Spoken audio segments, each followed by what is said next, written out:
Over to you, Swati ji. जय जिनेंद्र सभी को. Welcome to the next session of Jainin Basics of Jainism series, and being taken by Dr. Vibha Jain. And we are very privileged to have her in this forum, and we really learned a lot in the last session, and so now we hope to learn a lot more in this session today. Before I begin, I will just give a very brief introduction of Jainin. I guess all the members currently are already knowing about Jainin, so maybe I'll just skip it very quickly, focusing on practical application of Jainism principles. So please feel free to share any of the questions that you have, either pertaining to the session or anything else at the end of the session. And besides that, this is the second session in the series on Namokar Mantra, Panch Parmeshti, and 22 Parishay. And now I will just like to briefly introduce Dr. Vibha. I'll just... It's okay. Just skip over. Okay. No, so Dr. Vibha is a professor at Delhi University, and she is very, very active in Jainism pursuits, and she's also leading, I think, research work as well as some Mahila Samitis of the Delhi chapter, and she's doing a lot. She's been teaching Jainism for over 30 years in the Pathshala of a temple, and we are privileged to have her here today. Over to you, Dr. Vibha. Yeah, thank you, Swati ji. Thank you. Achha, now, have you made me the host? How I have to present it? Ji, you can share your screen.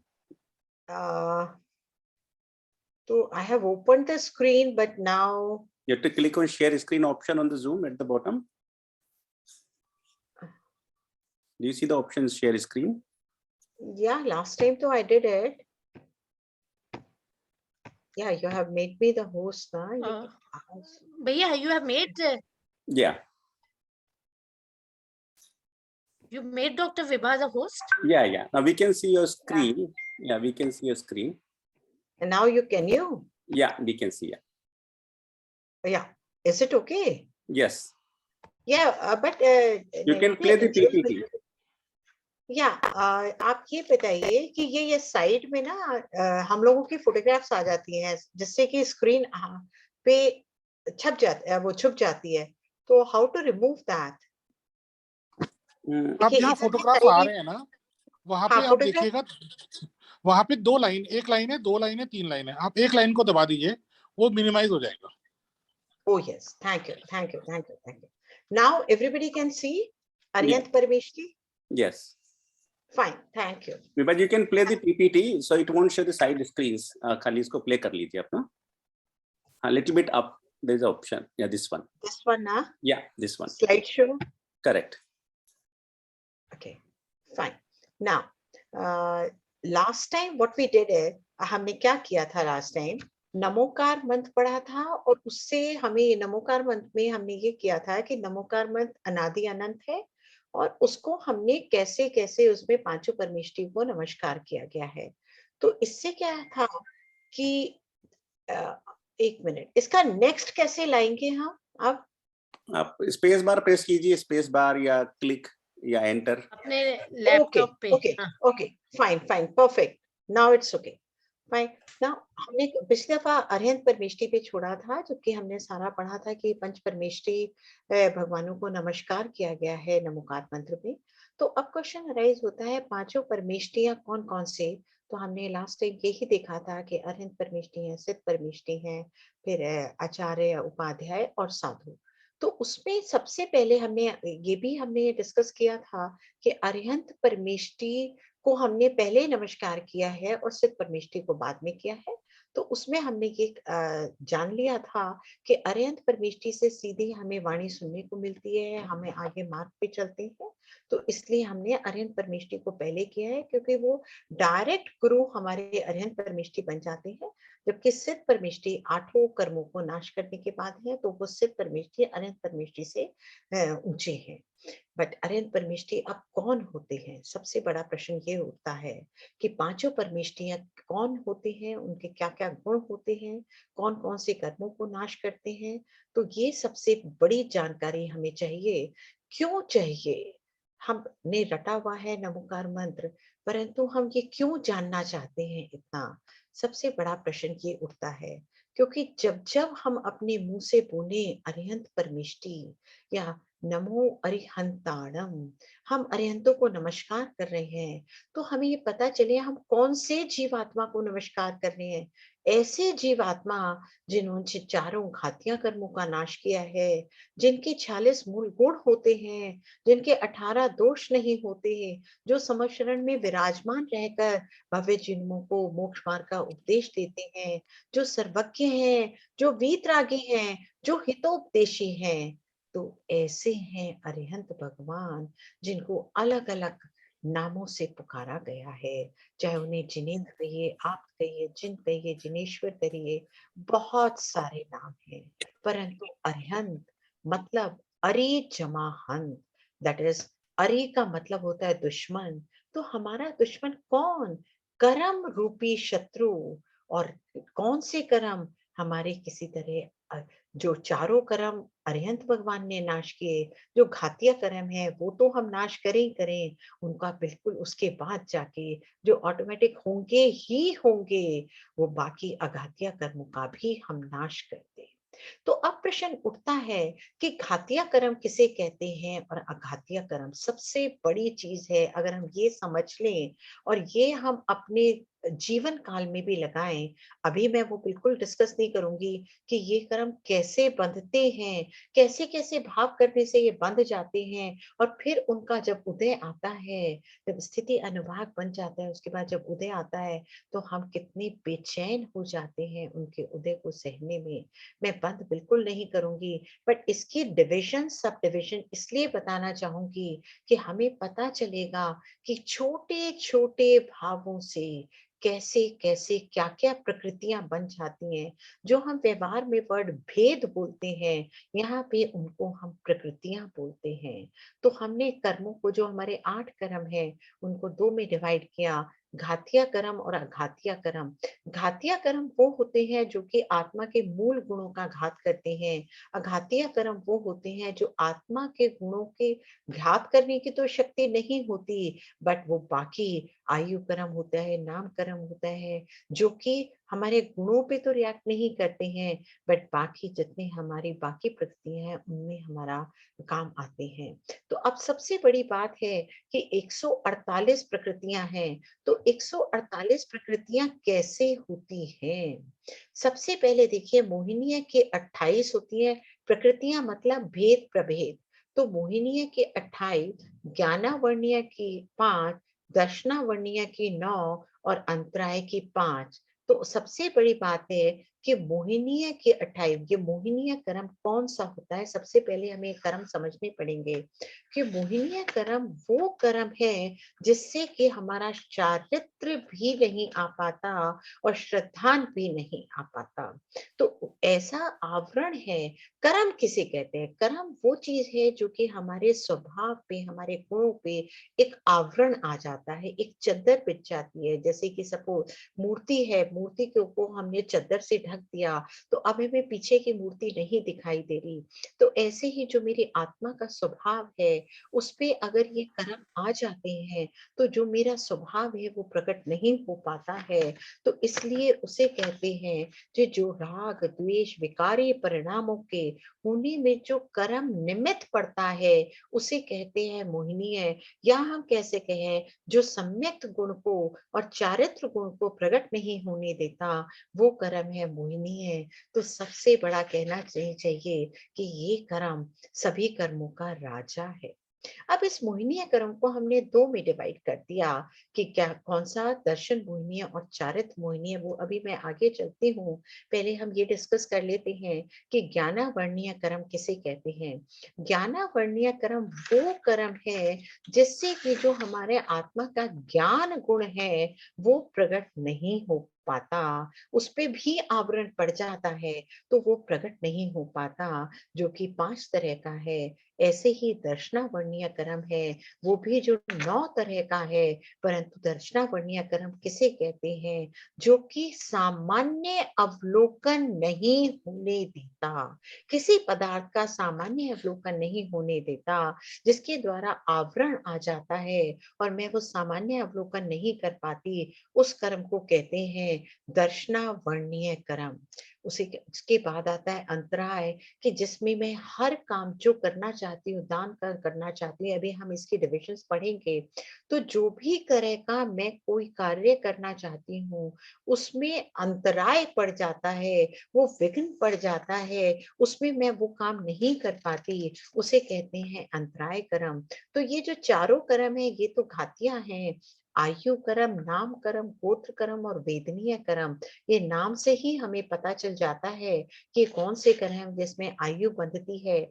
वो आयु कर्म होता है जिसके अनुसार हम किसी भी पर्याय में कितना टाइम रहेंगे। नाम कर्म उसे कहते हैं जिससे कि हमारा शरीर की सारी प्रकृतियां बनती हैं। ये 93 प्रकृतियां इसकी होती हैं। आयु कर्म की 4 प्रकृतियां होती हैं। 3 मैंने इधर लिखी है और 1 उधर लिखा है, क्योंकि मैं केवली अरिहंत भगवान की अपेक्षा ये बताना चाहती हूँ, इसलिए 3 और 1 मैंने अलग अलग लिखी हैं। नाम कर्म 13 इधर लिखी है और 80 उधर लिखी है, तो 13 + 80 becomes 93।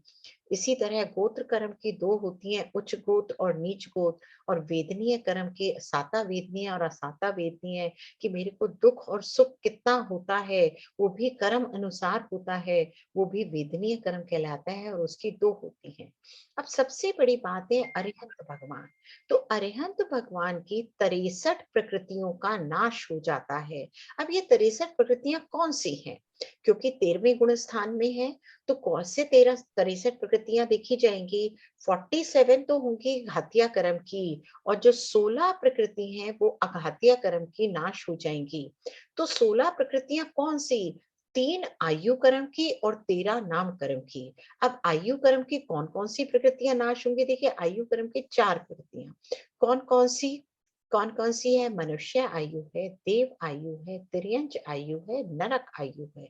तो मनुष्य आयु में तो हैं भगवान, अरिहंत भगवान हैं, तो बाकी 3 आयु का अब उनको बंद नहीं होगा, वो प्रकृतियां नाश हो जाती हैं। तो आयु कर्म की 3 नाश हुई, नाम कर्म की 13 नाश हुई। तो इस तरह से इन दोनों को मिला के 16 प्रकृति बन गई।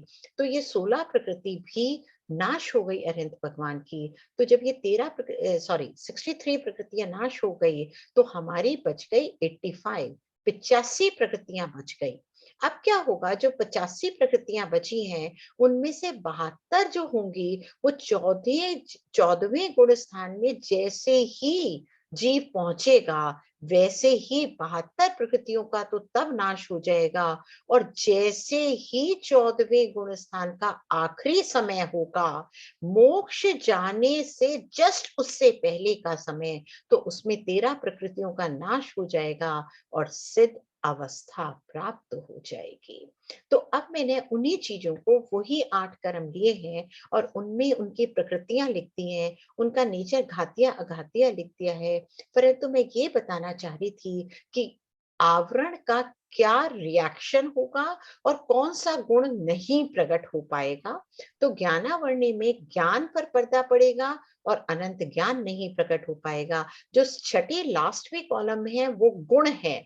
तो ज्ञान पे पर्दा पड़ेगा तो अनंत ज्ञान नहीं प्रकट होगा, दर्शन गुण ढक जाएगा तो अनंत दर्शन नहीं होगा। इस तरह से सुख दुख का अनुभव वेदनीय कर्म का होगा तो अव्यवहारत्व गुण प्रकट नहीं हो पाएगा। मोहिनीय में हित अहित का विवेक खत्म हो जाएगा।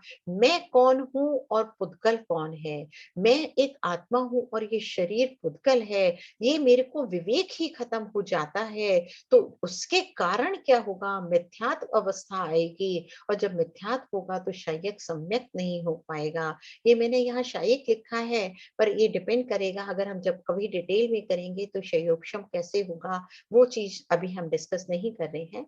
तो आयु कर्म में जैसे मनुष्य आदि वगैरह 4 आयु में, तो अवगाहनत्व गुण नहीं प्रकट हो पाएगा। नाम कर्म में शरीर की रचना होती है, तो शरीर की रचना होती रहेगी तो सूक्ष्मत्व गुण नहीं प्रकट हो पाएगा। गोत्र में उच्च कुल और नीच गोत्र और उच्च गोत्र का होगा तो अग्रु लघुत्व गुण नहीं प्रकट हो पाएगा। अंतराय में दान आदि कार्यों में बाधा होगी इस कर्म के उदय की वजह से, और इसीलिए अनंत वीर्य गुण नहीं प्रकट हो पाएगा। तो अब इसमें हम ये करते हैं कि मोहिनीय कर्म की 28 प्रकृतियां कौन सी होती हैं। मैंने फर्स्ट स्लाइड में लिखा था कि मोहिनीय कर्म की 28 प्रकृति होती हैं। तो 28 प्रकृतियां मतलब, मैं बार बार कह रही हूँ नया शब्द है, तो उसमें है कि डिविजन्स, भेद। तो उसमें 3 हमने ये हुआ था कि मोहिनीय कर्म 2 तरह का होता है, एक दर्शन मोहिनी है, एक चारित्र मोहिनी है। तो दर्शन मोहिनी के 3 प्रकृतियां होती हैं और चारित्र मोहिनी की 25 प्रकृतियां होती हैं। तो दर्शन मोहिनी में मिथ्यात्व, सम्यक मिथ्यात्व और सम्यक प्रकृति। तो मिथ्यात्व में तो मेरा श्रद्धान गलत है, बिल्कुल श्रद्धान गलत है। तो इसलिए मैं नहीं हूं उसको मैं मान रही हूं कि मैं हूं, और जो मैं हूं उसको मैं देख नहीं रही।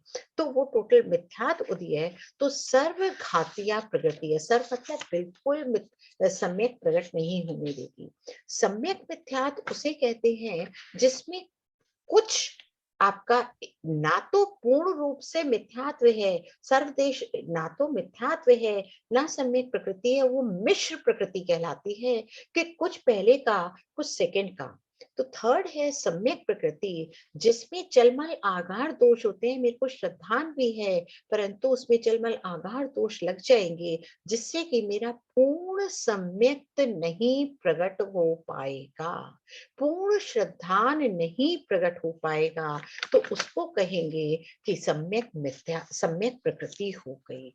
ठीक है। तो अब इसमें चारित्र मोहिनी की 25 प्रकृतियां हैं, तो उसमें 16 कषाय होती हैं और 9 कषाय होती हैं। अब इसको हमें कंफ्यूज नहीं होना है, ये 9 कषाय हैं। 9 मतलब किंचित, किंचित मतलब बहुत छोटी सूक्ष्म कषाय होती है। तो 16 कषाय कौन सी, तो इसमें हमें सबसे पहले ये समझ लेना चाहिए कि ये जो कषाय हैं ये 4 ब्रॉडली डिवाइड की गई हैं, अनंतानुबंधी, अप्रत्याख्यान, प्रत्याख्यान और संज्वलन। अनंतानुबंधी वो कषाय है जो सम्यक्त को घात देती है, और इसमें जो उपमा दी गई है वो पत्थर के लकीर के समान है कि इतनी ज्यादा गहरी है कि उसको खत्म करने में काफी मुश्किल होगी, टाइम लगेगा। तो इसलिए इस कषाय को तीव्रतर के नाम से बोलते हैं। नेक्स्ट है अप्रत्याख्यानावरण कषाय। देखिए हर में अप्रत्याख्यानावरण क्रोध मान माया लोभ, ऐसे अनंतानुबंधी क्रोध मान माया लोभ आएगा, मतलब 4 इंटू 4 हो जाएगा। 4 अनंतानुबंधी, अप्रत्याख्यान, प्रत्याख्यान, संज्वलन, और हर कैटेगरी में 4 हैं, क्रोध मान माया लोभ। तो 4 इंटू 4 16 बन जाएगा। बट अप्रत्याख्यान में क्या है, एक देश चारित्र को घातता है कि अगर मैं थोड़ा सा भी नियम संयम लेना चाहूं तो इस कर्म के उदय की वजह से, इस कषाय की वजह से मैं वो एक देश होता है थोड़ा सा, सर्वदेश होता है पूर्ण। तो एक देश चारित्र को घातता है, और इसकी उपमा जो दी गई है वो पृथ्वी पर खींची रेखा के समान दी गई है कि उससे तो कम है, अनंतानुबंधी से कम है, परंतु फिर भी काफी है, इसलिए इसे तीव्र कषाय कहा जाता है। प्रत्याख्याना वरण क्रोधमान माया लोभ, जिसमें जो ऐसी कषाय है कि महाव्रतों को धारण नहीं होने देती, और इसकी उपमा दी गई है धूल में खींची रेखा के समान, और उसे मंद कषाय में आता है वो। संज्वलन क्रोधमान माया लोभ, संज्वलन में को जो उपमा दी गई है कि जैसे जल में खींची रेखा, अगर जल में आप खींची रेखा खींचते हैं तो वो कितनी देर की, कितनी मंद है, तो इसलिए उसे मंद तर में बताया गया है। इसमें आपका संयम तो बना रहता है, परंतु यथाख्यात चारित, यथाख्यात चारित मतलब पूर्ण चारित का घात हो जाता है, वो पूरा चारित्र नहीं ले पाते। तो इसी तरह से ये 28 प्रकृति मोहिनीय कर्म की है। आगे उसके बाद अभी घातीय कर्म का ही हम बात कर रहे हैं। तो ज्ञानावरण की 5 प्रकृतियां होती हैं, मति ज्ञानावरण, श्रुत ज्ञानावरण, अवधि ज्ञानावरण, मध्य ज्ञानावरण और केवल ज्ञानावरण कर्म।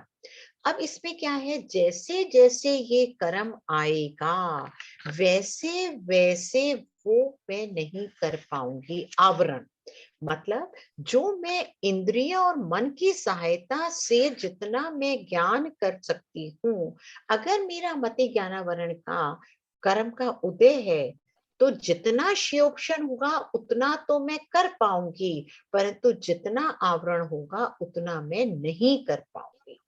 अब मति ज्ञानावरण से जो मैंने, अब ये ज्ञानावरण कर्म है तो मैं नहीं कर पाऊंगी उदय, परंतु यही 5 ज्ञान हो जाते हैं तो जितना जितना शियोक्षम होगा उतना उतना मुझे श्रुत ज्ञान हो जाएगा। वो क्या है, जो मति ज्ञान से मैंने जाना उसको विशेष जो जाना उसे शुद्ध ज्ञान कह देंगे। और श्रुत ज्ञानावरण मतलब ये कर्म का उदय है, तो जितना शियोक्षम हुआ उतना जाना और जितना आवरण रह गया उतना नहीं जाना। इस तरह से हमें पांचों में लगाना है। अवधि ज्ञानावरण जो किसी अवधि के लिए ज्ञान का, अगर ज्ञानावरण कह रहे हैं, कर्म कह रहे हैं, तो वो मेरे को ज्ञान नहीं करने देगा, और अगर मैं ज्ञान की पर्याय देखती हूँ तो उतना मेरे को ज्ञान हो जाएगा। ऐसे ही मन पर्याय ज्ञानावरण, ज्ञान की अपेक्षा अगर एक्सप्लेन करूंगे तो ये होगा कि दूसरे के मन के ज्ञान, मन में क्या भाव चल रहे हैं उसको ज्ञान, और अगर मैं नहीं जान पा रही हूं तो इसका मतलब उतने ज्ञान का आवरण है मेरे ऊपर, तो इसलिए मैं नहीं जान पा रही हूँ। और केवल ज्ञानावरण मतलब जो अरिहंत भगवान का होता है कि उन्हें अनंत जीवों की, अनंत काल की, अनंत पर्याय, तीनों कालों की, तीनों लोकों की, मतलब भूत भविष्य वर्तमान की सभी जीवों की पर्यायों को युगपत जानते हैं, वो कहते हैं केवल ज्ञानावरण। इसी तरह से दर्शनावणी कलम आ जाता है, तो उसमें भी जो चक्षु से जानते हैं, चक्षु दर्शनावरण कर्म मतलब अब फिर आवरण है, मतलब जो चक्षु से मैं ना जान पाऊं, जिस कर्म के उदय से मैं चक्षु से ना जान पाऊं किसी चीज को, उसको चक्षु दर्शनावरण कर्म कह देंगे। ऐसे ही चक्षु के अलावा बाकी इंद्रियों से ना जान पाऊं, उसे अचक्षु दर्शनावरण कह देंगे। अवधि दर्शनावरण, केवल दर्शनावरण, निद्रा निद्रा निद्रा निद्रा, प्रश्ला प्रश्ला प्रश्ला और स्थानीय वृद्धि, मतलब बाकी चारों तो सेल्फ एक्सप्लेनेटरी हैं, जो हमने यहाँ लिया था वो ही हम ले सकते हैं, परंतु हाँ निद्रा में, जिसमें निद्रा बहुत आती है वो हम ले सकते हैं। निद्रा में हम ये ले सकते हैं जिनको बहुत गहरी नींद आती है। प्रचला में जिसमें हमें बैठे बैठे नींद आ जाए। प्रचला प्रचला में जीव खड़ा खड़ा सो जाता है। और ध्यान वृद्धि में कि सोते हुए वो चल भी पड़ता है, बैठ भी पड़ता है, चलना फिरना बैठना, ये बहुत ही इस टाइप के दर्शनावरण कर्म के उदय हैं। और चौथा जो आता है वो अंतराय आ जाता है कि मैं कोई भी दान देना चाहती हूँ, वो दान नहीं दे पाती। लाभ मेरे को, मैं बहुत वर्क करती हूँ, मेहनत करती हूँ, परंतु लाभ नहीं हो पाता। लाभ हो भी गया तो मैं उसे भोग नहीं पाती, उपभोग नहीं कर पाती, या वीर्य नहीं ले पाती, वीर्य नहीं जगता है। तो इस तरह से ये घातीय कर्म के भेद हो जाते हैं। अब ये अघातीय कर्मों के भेद हैं, तो आयु कर्म, गोत्र कर्म, नाम कर्म और वेदनीय कर्म। तो ये हमने अभी अभी देखा, और हम सबको पता है कि साता वेदनीय का उदय होता है तो शरीर में साता आती है, मुझे सुख का अनुभव होता है। असाता होती है तो दुख का अनुभव होता है। तो मैं ये इनको यहाँ ज्यादा नहीं एक्सप्लेन करके नामकरण पे, नामकरण के केवल मैंने नाम लिखे हैं। इनकी सबकी डिविजन्स होती हैं, और जितनी गति नाम की कितनी डिवीजन, कितनी प्रकृतियां होती हैं, 4 होती हैं, जाति की 5 होती हैं, शरीर की 5 होती हैं। तो इनको हम पढ़ सकते हैं, परंतु यहाँ मैं नहीं दे रही, मेरी आज बार-बार नजर जो है इस पे, अब घड़ी पे जा रही है, तो यहाँ मैं इनको एक्सप्लेन नहीं कर रही हूँ। बट जैसे सहनन है, हमारा सहनन, शरीर का सहनन बहुत अच्छा होता है। अंगोपांग में हमारे अंग बहुत अच्छे होते हैं। संस्थान में हमारी हड्डियों का जो जोड़ होते हैं बहुत अच्छे होते हैं। बंधन नामकरण, किस तरह से मेरे बंध बनते हैं। शरीर नामकरण मतलब मेरा शरीर उतना सुंदर, अगर इसका उदय होगा तो मैं नहीं मतलब जितना जितना जितना उदय होगा उतना अच्छा मेरा उदय होगा। ध्यान रखिएगा, वहां जो घातियां हैं उसमें आवरण वर्ण है, यहाँ नामकरण का उदय है, उच्च गोत्र का उदय है।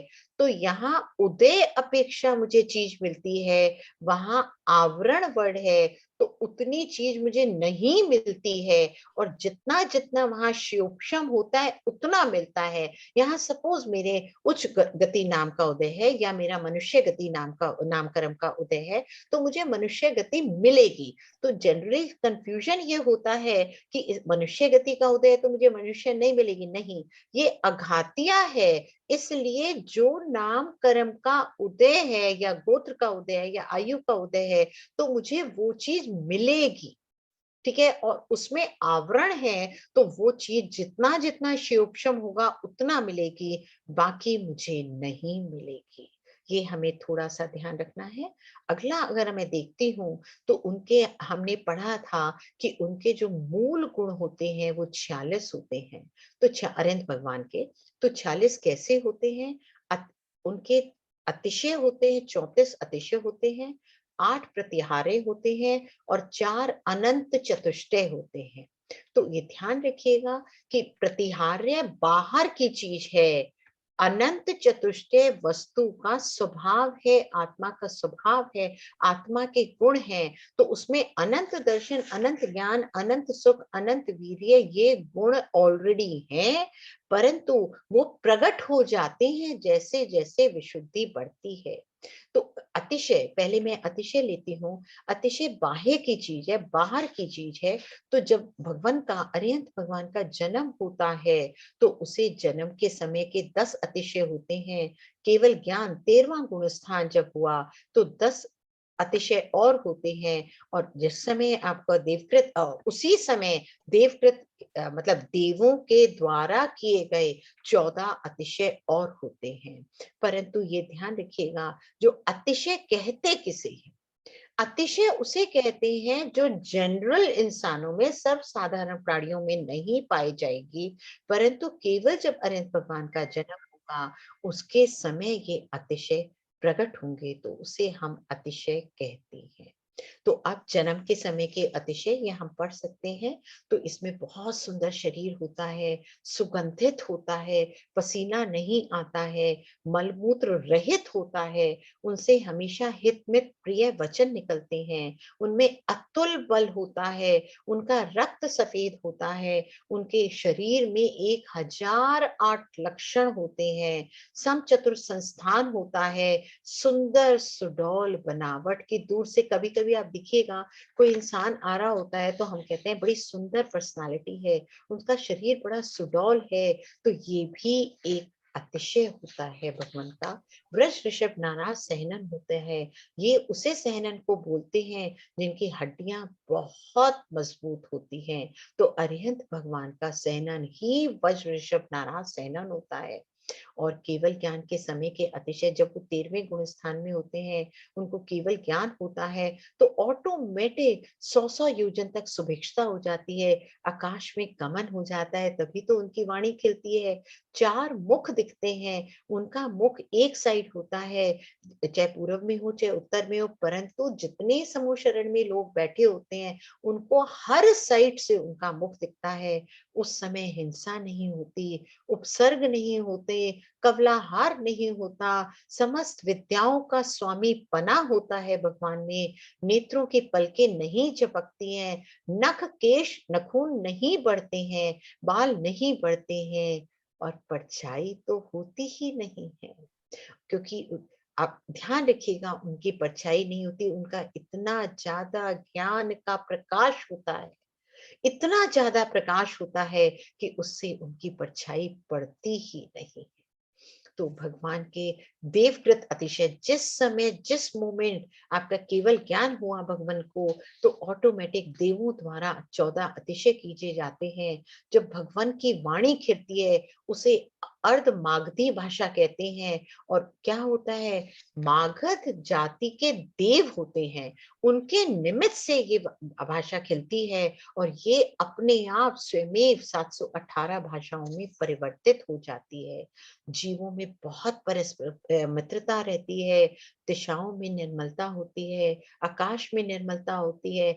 6 ऋतु के फल फूल एक साथ, अगर आपने कभी भी प्रथमा नियोग पढ़ा हो, कोई पुराण पढ़ा हो, तो आप देखेंगे कि राजाओं को पता चलता है, अरे सारे फल फूल एक साथ खिल गए, इसका मतलब कुछ ना कुछ हुआ है। 1 योजन तक पृथ्वी का दर्पण की तरह निर्मल हो जाती है। विहार के समय भगवान के चरणों के नीचे स्वर्ण कमलों की रचना होती है। इसमें बस ये भाव ना आए कि भगवान जीवों के ऊपर, क्योंकि कमल मतलब जीव, ठीक है, तो जीव ये नहीं, वो नहीं होते, उसमें कोई जीव नहीं होता, ये तो देवों के द्वारा इस तरह रचना की जाती है। आकाश में जय जयकार की ध्वनि होती है, बहुत सुगंधित मंद पवन चलती है, सुगंधित जल की वर्षा होती है, पवन कुमार देवों द्वारा भूमि की निष्कंटता होती है, बिल्कुल कुछ नहीं, समस्त प्राणियों को आनंद मिलता है, भगवान के आगे धर्म चक्र चलता है, और 8 मंगल द्रव्यों के साथ एक साथ वो रहते हैं। आपने ध्यान दिया होगा, कभी मंदिर जाते हैं तो 8 ये मंगल द्रव्य होते हैं। समूह शरण में हर मंगल द्रव्य 108 108 मतलब 108 दर्पण होंगे, 108 झाड़ी होगी, 108 स्वास्थ्य होगी, इस तरह से होते हैं। तो परंतु ये हमने जो बताया ये तो बहुत थोड़ा, परंतु भगवान में तो अनंतानंत गुण होते हैं।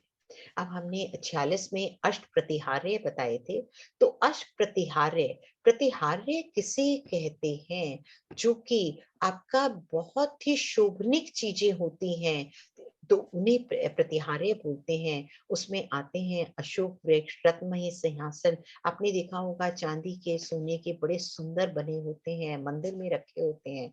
3 छत्र होते हैं, भामंडल होता है, दिव्य ध्वनि होती है, देवों द्वारा पुष्प वृष्टि होती है, 64 संवर ढुलाए जाते हैं, दुंदुभी बाजे बजते हैं। ऐसे ही उनके अनंत चतुष्टय, जो वो उनके अंदर जो अनंत चतुष्टय है वो प्रकट हो जाता है। अनंत दर्शन, क्यों? क्योंकि चारों जो घातिया कर्म है वो खत्म हो गए। घातिया कर्म क्या, आवरण पड़ा हुआ था इनके ऊपर, जब चद्दर पड़ी हुई थी या आवरण पड़ा हुआ था, अब आवरण उखड़ गया। तब आवरण उखड़ गया तो जो अंदर के गुण थे वो प्रकट हो गए, वो अनंत दर्शन, अनंत ज्ञान, अनंत सुख और अनंत वीर्य है। चारों के चारों गुण जो घातिया कर्मों की वजह से ढके हुए थे वो प्रकट हो जाते हैं। तो जैसे ही ये प्रकट होते हैं, भगवान को केवल ज्ञान हो जाता है। ये अब आगे क्यों नहीं, अच्छा ओके ओके नाउ अरिहंत भगवान का हमने ये भी पढ़ा था कि अरिहंत भगवान के 18 दोष नहीं होते हैं। वो अरिहंत भगवान 18 दोष से रहित होते हैं। तो कौन से 18 दोष नहीं होते हैं उनसे? अब जन्म, जरा, प्यास, भूख, आश्चर्य, पीड़ा, दुख, रोग, शोक, आप सोच के देखिए, इन सब चीजों से हम मुक्ति पा जाती है, जीव आत्मा मुक्त हो जाती है। उनमें मद नहीं होता, उनमें मोह नहीं होता, उसमें माया नहीं होती, निद्रा नहीं, चिंता नहीं, पसीना नहीं, राग क्रोध मरण कुछ नहीं होता। अब उनका ना जन्म होगा ना मरण होगा, वो तो मोक्ष चले जाएंगे। जैसे 5 ऋस्व के अक्षर बोलने में जितना टाइम लगता है, उतने टाइम में वो तो सिद्ध भगवान बन जाएंगे। अघातिया कर्म 14वां गुण स्थान हो जाएगा। परंतु जितना आयु कर्म अभी बचा है, उतने टाइम तक उनकी वाणी खिरेगी, उतना हमारा मतलब जितने भी बाकी जीवों का शुभ कर्म का उदय है कि उनको अपनी वाणी सुनने को मिलती है। तो उसके बाद अब हम देखते हैं सिद्ध परमिष्टि के। सिद्ध परमिष्टि जिन्होंने 8 कर्मों का नाश कर लिया। जब 8 कर्मों का नाश कर लिया तो देखिए शायिक सम्यक्त हो गया खत्म, शायिक सम्यक्त सॉरी प्रकट हो गया। अनंत दर्शन, उसके आगे मैंने लिखा है कि कौन से कर्म के नाश से कौन सा गुण प्रकट हो जाता है। जो गुण ऑलरेडी है, ये देखिएगा, ये नहीं है कि गुण आता है कहीं बाहर से, गुण ऑलरेडी आत्मा में विद्यमान है, जो मेरे आप में भी है, परंतु हमारे वो गुण अभी कर्मों के आवरण से ढके हैं। और क्योंकि इनके 8 कर्म खत्म हो गए, तो इनके ये सारे के सारे गुण प्रकट हो जाते हैं। तो आयु कर्म के नाश से अवगाहनत हो जाता है। अवगाहनत जनरली इसे किसे किसे कहते हैं, जब यहाँ से जीवात्मा सिद्ध बनती है, तो जहां से गए, जिस अवस्था में, जिस शेप में खड़े होके बैठ के जिस तरह से गई, वो उसी में सीधी जाके ऊपर सिर शिला पे विराजमान हो जाती है। और उनमें एक ऐसी शक्ति है कि वहां पे सपोज एक और एग्जाम्पल के लिए कि अगर एक और जीवात्मा विराजमान है, तो ये वाली जीवात्मा भी उसी में समा जाएगी। परंतु समा तो जाएगी, परंतु एक जीवात्मा में अनंतानंत समा जाएंगी, परंतु हर जीव आत्मा अलग ही रहेगी। ये नहीं कि सारी समा के एक हो जाएंगी, सब अलग अलग ही उनका जो अपना सत्ता है वो अलग अलग रहेगी। इसी तरह से नाम कर्म से सूक्ष्मत्व गुण, ये अभी हमने पढ़ा था, बोध कर्म से अगुरु लघुत्व गुण प्रकट हो जाएगा, जिसमें छोटे बड़े का भेद समाप्त हो जाता है। और साता असाता रूप जो अकुलता का अभाव हो जाएगा वेदनीय कर्म के नाश से। तो इस तरह की सिद्ध अवस्था प्रकट हो जाती है। तो ये जस्ट सिंपल लिखा है कि केवल सिद्ध जो होते हैं मध्यालोक से, सिद्ध केवल 2.5 द्वीप से ही हो सकते हैं, क्योंकि मनुष्य लोग 2.5 द्वीप तक ही होते हैं। और चौथे काल में महाव्रती सिद्ध हो सकते हैं। और केवल वो ही क्यों हो सकते हैं, ये ध्यान रखना है, चौथे काल में महाव्रती ही सिद्ध हो सकते हैं, क्योंकि पूर्ण संयम वो ही धारण कर सकते हैं। इसी तरह से वो सिद्ध भगवान बन जाते हैं। तो इस तरह से अब हम आगे आचार्य परमेष्टि की बात करते हैं। इसमें 12 तप होते हैं इनके, 10 धर्म, 5 आचार, 6 आवश्यक और 3 गुप्ती होती हैं। तो ये हमने पहले भी एक दफा सारे पढ़े थे कि तप 6 अंतरंग होते हैं और 6 बाह्य होते हैं। तो इसी को मैं यहाँ पे एक एक को नहीं बता रही हूँ, बट लास्ट में जो मैंने काया कलेश लिखा है, उस काया कलेश में क्या होता है, 22 परिचयों को शांत भाव से वो सहते हैं। कौन? आचार्य परमेष्टि।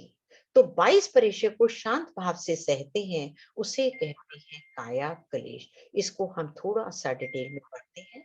तो अब देखिए 22 परिचय को बताया है। ये 22 परिचय हम सब पढ़ सकते हैं। इसमें कुछ नहीं है, नाम है कि अगर मुझे भूख की बाधा उन्हें हुई तो वो आराम से सहते हैं। सबसे पहले वैसे परिचय का मतलब क्या होता है, सब ओर से सहना। तो जो आंतरिक वेदनाएं हैं, बाह्य संयोग वियोग है, बाहरी भी सहते हैं और आंतरिक भी सहते हैं, उसे कहते हैं परिचय, जो समता भाव से कहते हैं। प्यास लगी उसको सहना है, सर्दी गर्मी मच्छर डांस, अगर वो कपड़े नहीं पहनते हैं तो उसमें उन्हें ग्लानि नहीं आनी चाहिए। उनके ऊपर कोई द्वेष बुद्धि से उन्हें बोल रहा है, चिढ़ा रहा है, कोई ब्रह्मचर्य व्रत को डिगा रहा है। अगर चलते समय जब वो विहार करते हैं, आप देखिए अभी कुछ मेरा ख्याल साल के करीब जरूर हो गया होगा कि विद्यासागर महाराज के पैर के नीचे इतने बड़े बड़े कंकड़ चुपके जख्म हो गए थे। तो उसमें उनको कोई भी वो परिचय है उनका, तो वो सहते हैं और बहुत ही समता पूर्वक सहते हैं।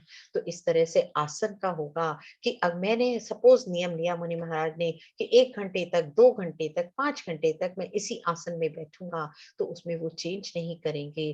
तो इस तरह शैया परिचय में भी एक करवट सोते हैं, दूसरा करवट नहीं लेते।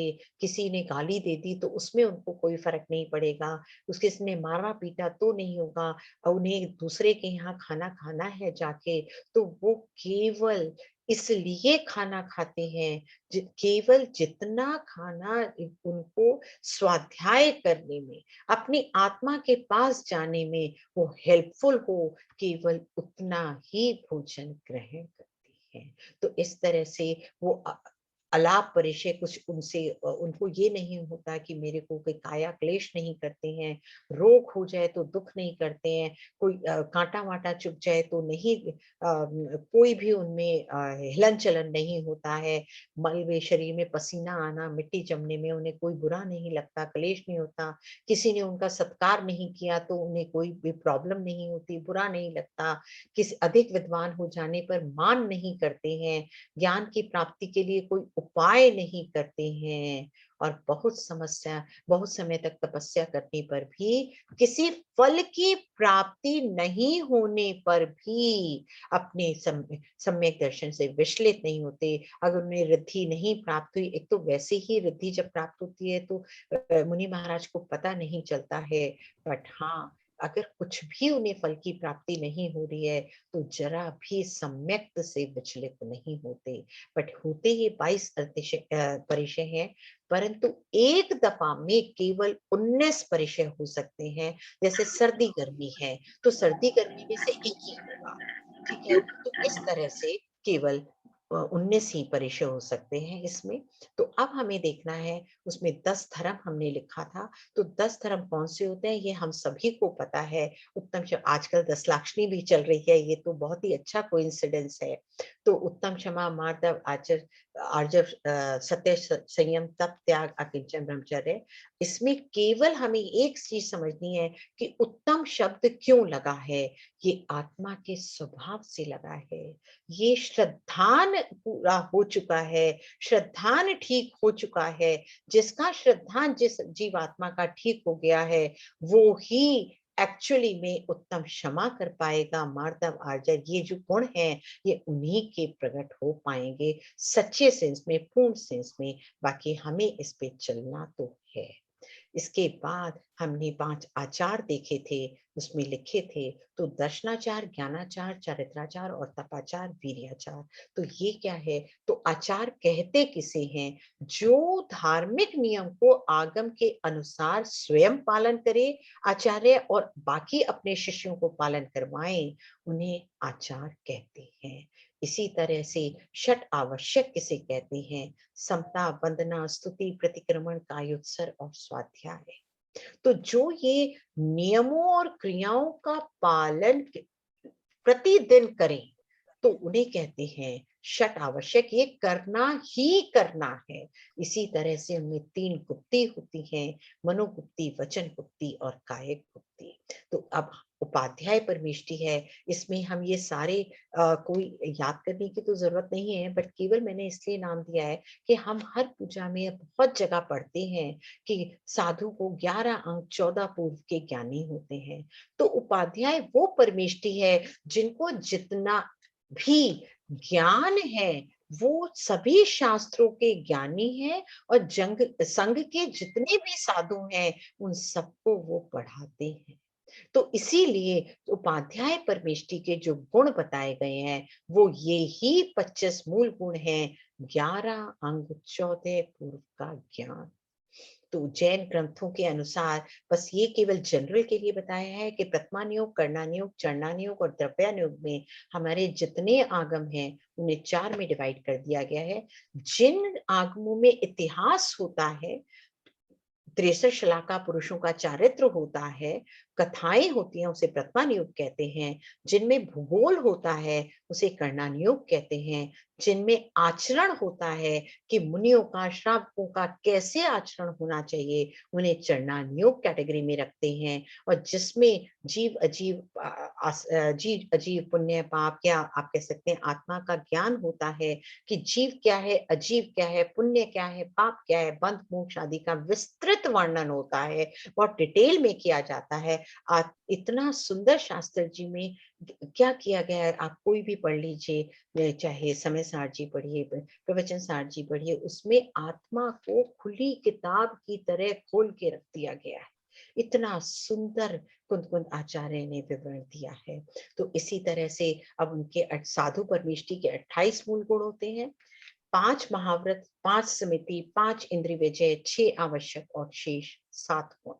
तो ये हम सबको पता है सारे गुण, बस केवल जो शेष गुण है वो ध्यान से देख लीजिए। आवश्यक भी कर चुके हैं। इंद्रिय विजय का क्या मतलब है, जो मेरे 5 इंद्रियां उनके ऊपर विजय, मतलब स्पर्शन ने कहा कि गर्मी हो रही है तो उसमें वो विचलित नहीं होंगे। रसना ने कहा, अगर ये एग्जाम्पल से कह रही हूँ मुनि महाराज के, तो वो कहते ही नहीं है, उनका तो ये मन ही नहीं चलता, ये केवल एग्जाम्पल से कि रसना के अकॉर्डिंगली अगर ये हुआ कि मेरे को मीठा खाना है तो वो मीठा नहीं खाते, उनकी रसना इतनी कंट्रोल्ड है, इंद्रियों पर विजय प्राप्त कर चुके हैं। भाषा, ईर्ष्या, ईर्ष्या समिति, आदान निक्षेपण, इनको बहुत ध्यान से ये समितियां करते हैं जिससे एक भी जंतु नहीं का घात ना हो। ऐसे ही महाव्रत पालन करते हैं, वो स्नान नहीं करते, भूमि पर शयन करते हैं, वस्त्र त्याग होता है, केशलोच करते हैं, एक बार भोजन करते हैं, मंजन धातु त्याग करते हैं और खड़े होकर आहार करते हैं। तो क्या मैं यहाँ पे खत्म कर दूं? 8:50 हो गए हैं। नहीं अच्छा, डॉक्टर विभा, पूरा आराम से करिए, ऐसा कुछ भी नहीं है, क्योंकि we can take the question. Just I take 5-7 minutes हाँ मोर। हाँ, तो अब या मुनि, अब ये चतुर्वेद संघ है जिनमें हम सबको बहुत कंफ्यूजन रहता है कि मुनि के गुण क्या है, आरिका के गुण क्या है, श्रावक के क्या है और श्राविका के क्या है, इनमें हमें थोड़ा सा कंफ्यूजन रहता है। तो केवल इसीलिए क्योंकि हम परमेष्ठियों की बात कर रहे हैं, तो मुझे अंदर से ये लगा कि हम ये जरूर ध्यान से रखें कि मुनियों के आगे 108 श्री 108 लगाया जाता है, जबकि आरिकाओं के आगे उनके आगे 105 लगाया जाता है। क्यों? क्योंकि मुनि और आरिका में सारे जो 108 गुण हैं, उनमें से आरिका के 105 हैं और मुनियों के 108 है। केवल 3 मूल गुणों का फर्क है। वो कौन से? आरिका भी 11 प्रतिमाओं से जो ऊपर हैं, वो आरिका की श्रेणी में आएंगी। उनकी जो चर्या होगी वो एग्जैक्टली मुनि के समान होगी, परंतु 3 गुण कम होंगे। अब 3 गुण कौन से कम होंगे? उसमें वो बैठ के आहार लेती हैं, वो वस्त्र पहनती हैं, और जब आवश्यक समय होता है तो वो स्नान करती हैं। इसलिए उनके आगे 105 लगाया जाता है। अब उसके बाद आता है कि और है कि ये प्रमुख होती हैं, उपचार से ये महाव्रती कहलाती हैं, परंतु मुनि से पद में छोटी होती हैं। आपने कभी देखा होगा किसी संघ में भी पहले मुनि महाराज आहार के लिए उठते हैं, उनके बाद आरिका और बाकी आरिका, जो मूल आरिका होती है दैट इज गणनी आरिका, और उनके बाद बाकी आरिकाएं उठती हैं। ठीक है, परंतु पद में आरिका एलक से बड़ी होती हैं और पंचम गुण स्थान बढ़ती होती हैं, जबकि मुनि महाराज 6-7वें में झूलते हैं। और एलक कौन होते हैं? एलक वो होते हैं जिनके पास एक लंगोटी होती है, पीछे कमंडल होती है, केशलोच करते हैं, एक बार हाथ में आहार लेते हैं, पैदल विहार करते हैं, नाम के आगे श्री 105 लगाया जाता है, पंचम गुण विस्तार वर्ती होते हैं और उपचार से महाव्रती कहलाते हैं। परंतु शुल्लक जी जो होते हैं वो एक लंगोटी और एक खंड वस्त्र रखते हैं। आपने देखा होगा यहाँ पे एक खंड वस्त्र होता है, उससे से हजामत करवा सकते हैं, परंतु केशलोच भी करते हैं। दोनों ऑप्शंस होती हैं। पीछे कमंडल रखते हैं, बैठकर कटोरे में आहार ग्रहण करते हैं, पैदल विहार करते हैं और नाम के आगे 105 लगाया जाता है। श्राविका कौन होती है? जो 11 प्रतिमाधारी श्रावक शुल्लिका कहलाती है। सफेद साड़ी खंड वस्त्र रखती हैं, पात्र में आहार लेती हैं और बाकी जितनी भी उनकी क्रियाएं होती हैं वो शुल्लक की होती हैं। तो केवली भगवान, क्या कोई अंतर होता है केवली? क्योंकि मैंने जब भी किसी से पूछा, अक्सर यहाँ तो बहुत ज्यादा ज्ञानी जीव हैं, बट अक्सर जैसे कॉमन मैन से अगर हम पूछते हैं तो वो केवली भगवान और तीर्थंकर भगवान एक ही मानते हैं। तो ये ध्यान रखना है हमें कि सभी तीर्थंकर तो केवली होते हैं, परंतु सभी केवली तीर्थंकर नहीं होते। जिनके तीर्थंकर नाम प्रकृति का उदय होता है वो ही तीर्थंकर बन के फिर वो मोक्ष चले जाते हैं, और केवली भगवान वो होते हैं जिनके तीर्थंकर नाम प्रकृति का उदय नहीं था तो वो डायरेक्ट मोक्ष चले जाते हैं। इसलिए भगवान बनने के लिए केवली होना आवश्यक है, तीर्थंकर नहीं। इसमें 24 होते हैं, उनकी वाणी खिड़ती है, उनकी वाणी नहीं होती। इनके 500 व्यवहार धनुष के केवली की उत्कृष्ट ऊंचाई होती है, जबकि अन्य केवलों की, तीर्थंकर भगवान की उत्कृष्ट 500 होती है, जबकि बाकियों की और भी ज्यादा हो सकती है। तो इसलिए ये तीर्थंकर भगवानों के, अब ये देखिए, ये जो हम लिख रहे हैं ये केवल तीर्थंकर भगवान के होते हैं, केवलियों के नहीं होती। ये हम सबने सुन रखी हैं कि उनके समक्षरण होते हैं, उनके गर्दन होते हैं, उनके कल्याणक होते हैं, उनके 16 स्वप्न आते हैं, उनको जन्म से ही मतिष्ठ और अवधि ज्ञान होते हैं, उनके 10 अतिशय होते हैं, ये हमने अभी पढ़ा था, उनके चिन्ह होते हैं। तो इस तरह से, परंतु केवलियों के ये नहीं होते हैं। तो अब हम सभी को नमोस्तु करते हैं। इसमें हमें थोड़ा सा ये ध्यान रखना है कि मुनियों को, चाहे वो आचार्य हो, उपाध्याय हो, साधु हो, हमें नमोस्तु करना है। आर्यकाओं को वंदामी कहना है, एलक छुल्लक छुल्लिका को इच्छामी कहना है, प्रतिमाधारी ब्रह्मचारिणी को वंदना कहना है, और जो अव्रती श्रावक है, जिन्होंने अभी व्रत नहीं लिए हैं, उनको जय जिनेन्द्र करना है। तो बस मैं ये कहूंगी कि नमोकार मंत्र कामना है। मैं ऐसा बनना चाहती हूँ, मेरे में ऐसे गुण लाना चाहती हूँ। ये मेरी भावना है, अंदर की भावना है। ये पंच परमेष्टि मेरे आदर्श हैं। ठीक है, तो ये क्या करता है, पांचों परमेष्टियों को अगर मेरे को समझ के उनका चिंतन करके मेरे में जो समर्पण भाव उत्पन्न होना चाहिए, वो ही वास्तविक में नमन है, वो ही वास्तविक में नमन है। तो ये ध्यान रखिएगा, इस मंत्र में नमो से शुरू होता है। आपने इसकी खासियत देखी होगी, पांचों में नमो शुरू होता है। तो ये अहंकार का नहीं, समर्पण का भाव है। मैं जब भी किसी को नमोस्तु करूंगी सिर झुका के, तो मैं उसमें समर्पण है मेरे में उनके प्रति, मेरे में अहंकार नहीं है। तो सिर तो समर्पण भाव से झुकता है, अहंकार से नहीं झुकता। तो इसी शब्दों के साथ मैं यहाँ विराम लेती हूँ। नमस्ते। Thank you so much doctor Vibha. आपने तो एक वीक का समय वो 2 वीक्स के अंतराल में और एनहांस कर दिया अपने डेक को। नहीं ऐसा नहीं है, बस 2-3 स्लाइड्स मेरे को लगा कि मैं लिख तो कर्म देती की हूँ। प्रकृतियां, तो कर्म की मेरे को लगा प्रकृति। हाँ, तो उसके बाद मैंने थोड़ी सी ऐड की, क्योंकि मेरे को लगा लिख के दे देती हूँ कि सबके पास स्लाइड होती है, तो उससे सब लोग, क्योंकि इतना कवर करने में तो कम से कम 3-4-5 लेक्चर्स लग जाते हैं। तो मेरे को लगा सबके पास होगा तो सब पढ़ेंगे कि कितनी प्रकृतियां होती हैं। और अगर हम करणान योग में देखें तो एक एक प्रकृति का कैसे बंद होता है, छोटे छोटे भावों से बंद हो जाता है।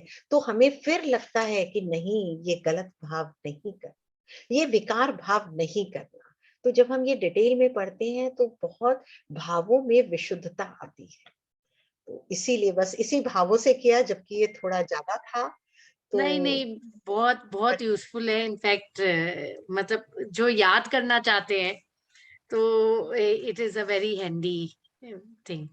तो thank you so much doctor. जबकि बहुत ज्यादा था, ये मेरे को पता है, बहुत हैवी था, बट नहीं बहुत ही मेरे आपका भाव थे डिटेल कि मैं डेक। सबको दे दूं। I'm very sure कि most of us would be learning about these subjects in such detail for the first time. So thank you. और अभी हमारे कुछ questions आए हुए हैं.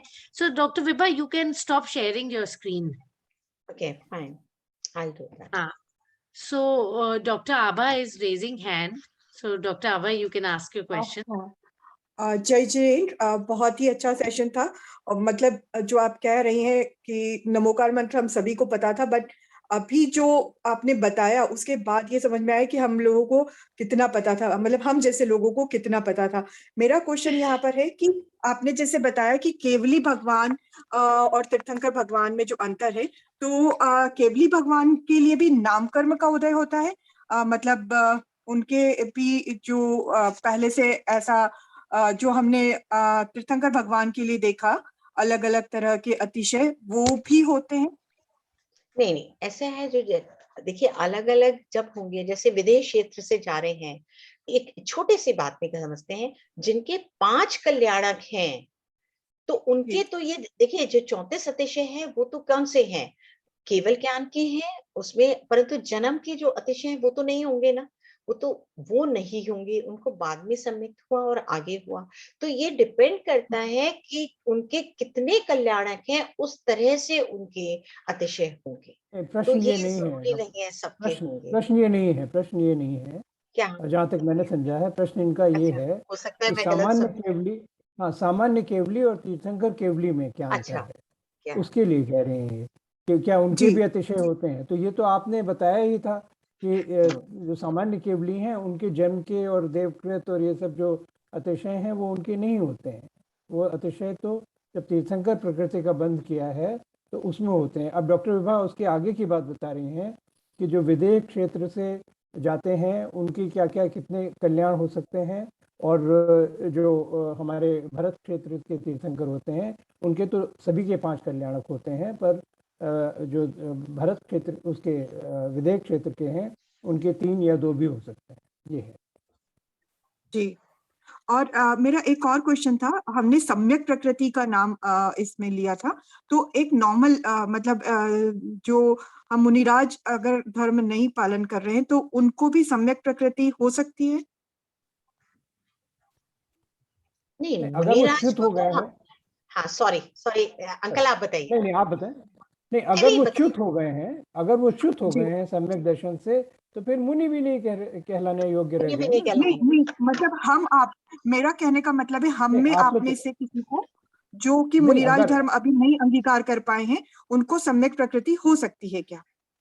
नहीं, देखिए ऐसा है कि ये मिथ्यात्व के 3 भेद हुए ना, इसके मिथ्यात्व के 3 प्रकृतियां होती हैं। एक जिसमें से पहली को मिथ्यात्व कहते हैं, उसमें अधिकांश उसका यानी भाग आ जाता है, फिर थोड़े थोड़े भाग बचते हैं।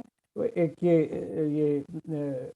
फिर मिश्र सम्यक प्रकृति हुई, जिसमें मिश्र प्रकृति हुई जिसमें कि ये दोनों मौजूद रहते हैं कि एक जी। दृढ़ सम्यक तो नहीं हो पाता, चल मल दोष सहित होता है, जी। मिथ्यात्व का भी अंश रह जाता है।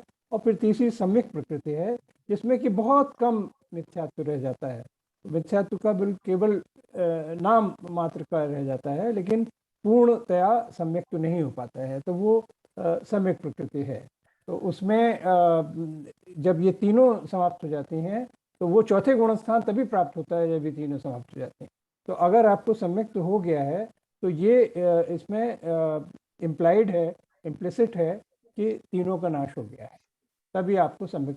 लेकिन जब सम्यक से च्युत होंगे तो तब फिर वो आप दूसरे गुण स्थान से होते हुए उसमें फिर मिथ्यात्व में जा सकते हैं। ये मतलब है। तो जब मुनि छोटी महाराज, में आप ये समझ सकते, सॉरी जी। तो आप मुनियों के उसमें संदर्भ में तो इसका प्रश्न नहीं उठता। लेकिन अगर कोई केवल मुनि का वेश धारण किए हैं और अभी मिथ्यात्व में है तो उनका तो हो ही सकता है, सब कुछ हो सकता है। जब तक दर्शन मोहिनी का खत्म नहीं होते हैं, चाहे उसमें सूक्ष्म हो चाहे वो क्षय हो, तो तब तक ये मिथ्यात सम्यक और सम्यक रहेगा। उसके बाद तो नहीं होगा। मतलब दर्शन मोहिनी अगर शायक सम्यक्त हो जाता है तो मतलब ही नहीं है हाँ, वापस आने का। शायद मैं समझा नहीं पा रही हूँ। मैं मतलब ये पूछना चाह रही हूँ कि अगर किसी ने मुनि धर्म अंगीकार नहीं किया है तो वो कहाँ तक पहुंच सकता है, उनका मिथ्यात्व कहाँ तक पहुंच सकता है? मतलब जैसे मैं हूँ, अगर मैं अपनी बात करती हूँ, मैं मिथ्यात्व छोड़ने का प्रयास करती हूँ अपने लेवल पर, तो क्या मैं तीसरी स्टेज तक पहुंच सकती हूँ? मेरा ये क्वेश्चन था। आपने 3 स्टेप बताई, 3 तरह का मिथ्यात्व बताया। फर्स्ट मिथ्यात्व, दूसरा मिश्र मिथ्यात्व और तीसरा सम्यक प्रकृति। तो एक नॉर्मल व्यक्ति जिन्होंने अभी मुनिराज धर्म अंगीकार नहीं किया है, वो किस स्टेज तक पहुंच सकते हैं? वो चौथे गुण स्थान तक 100% पहुंच सकते हैं, परंतु दर्शन मोहि के तीनों प्रकृतियों का ये क्षय होगा, क्षय उपशम कुछ भी होगा, तीनों तभी में तो से। उन्हें सम्यक्त होगा।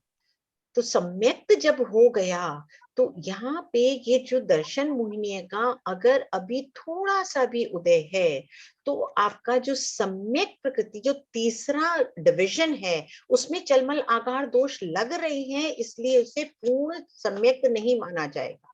जैसे ही पूर्ण होगा वैसे तो चौथे में आ जाएंगे ये संगत।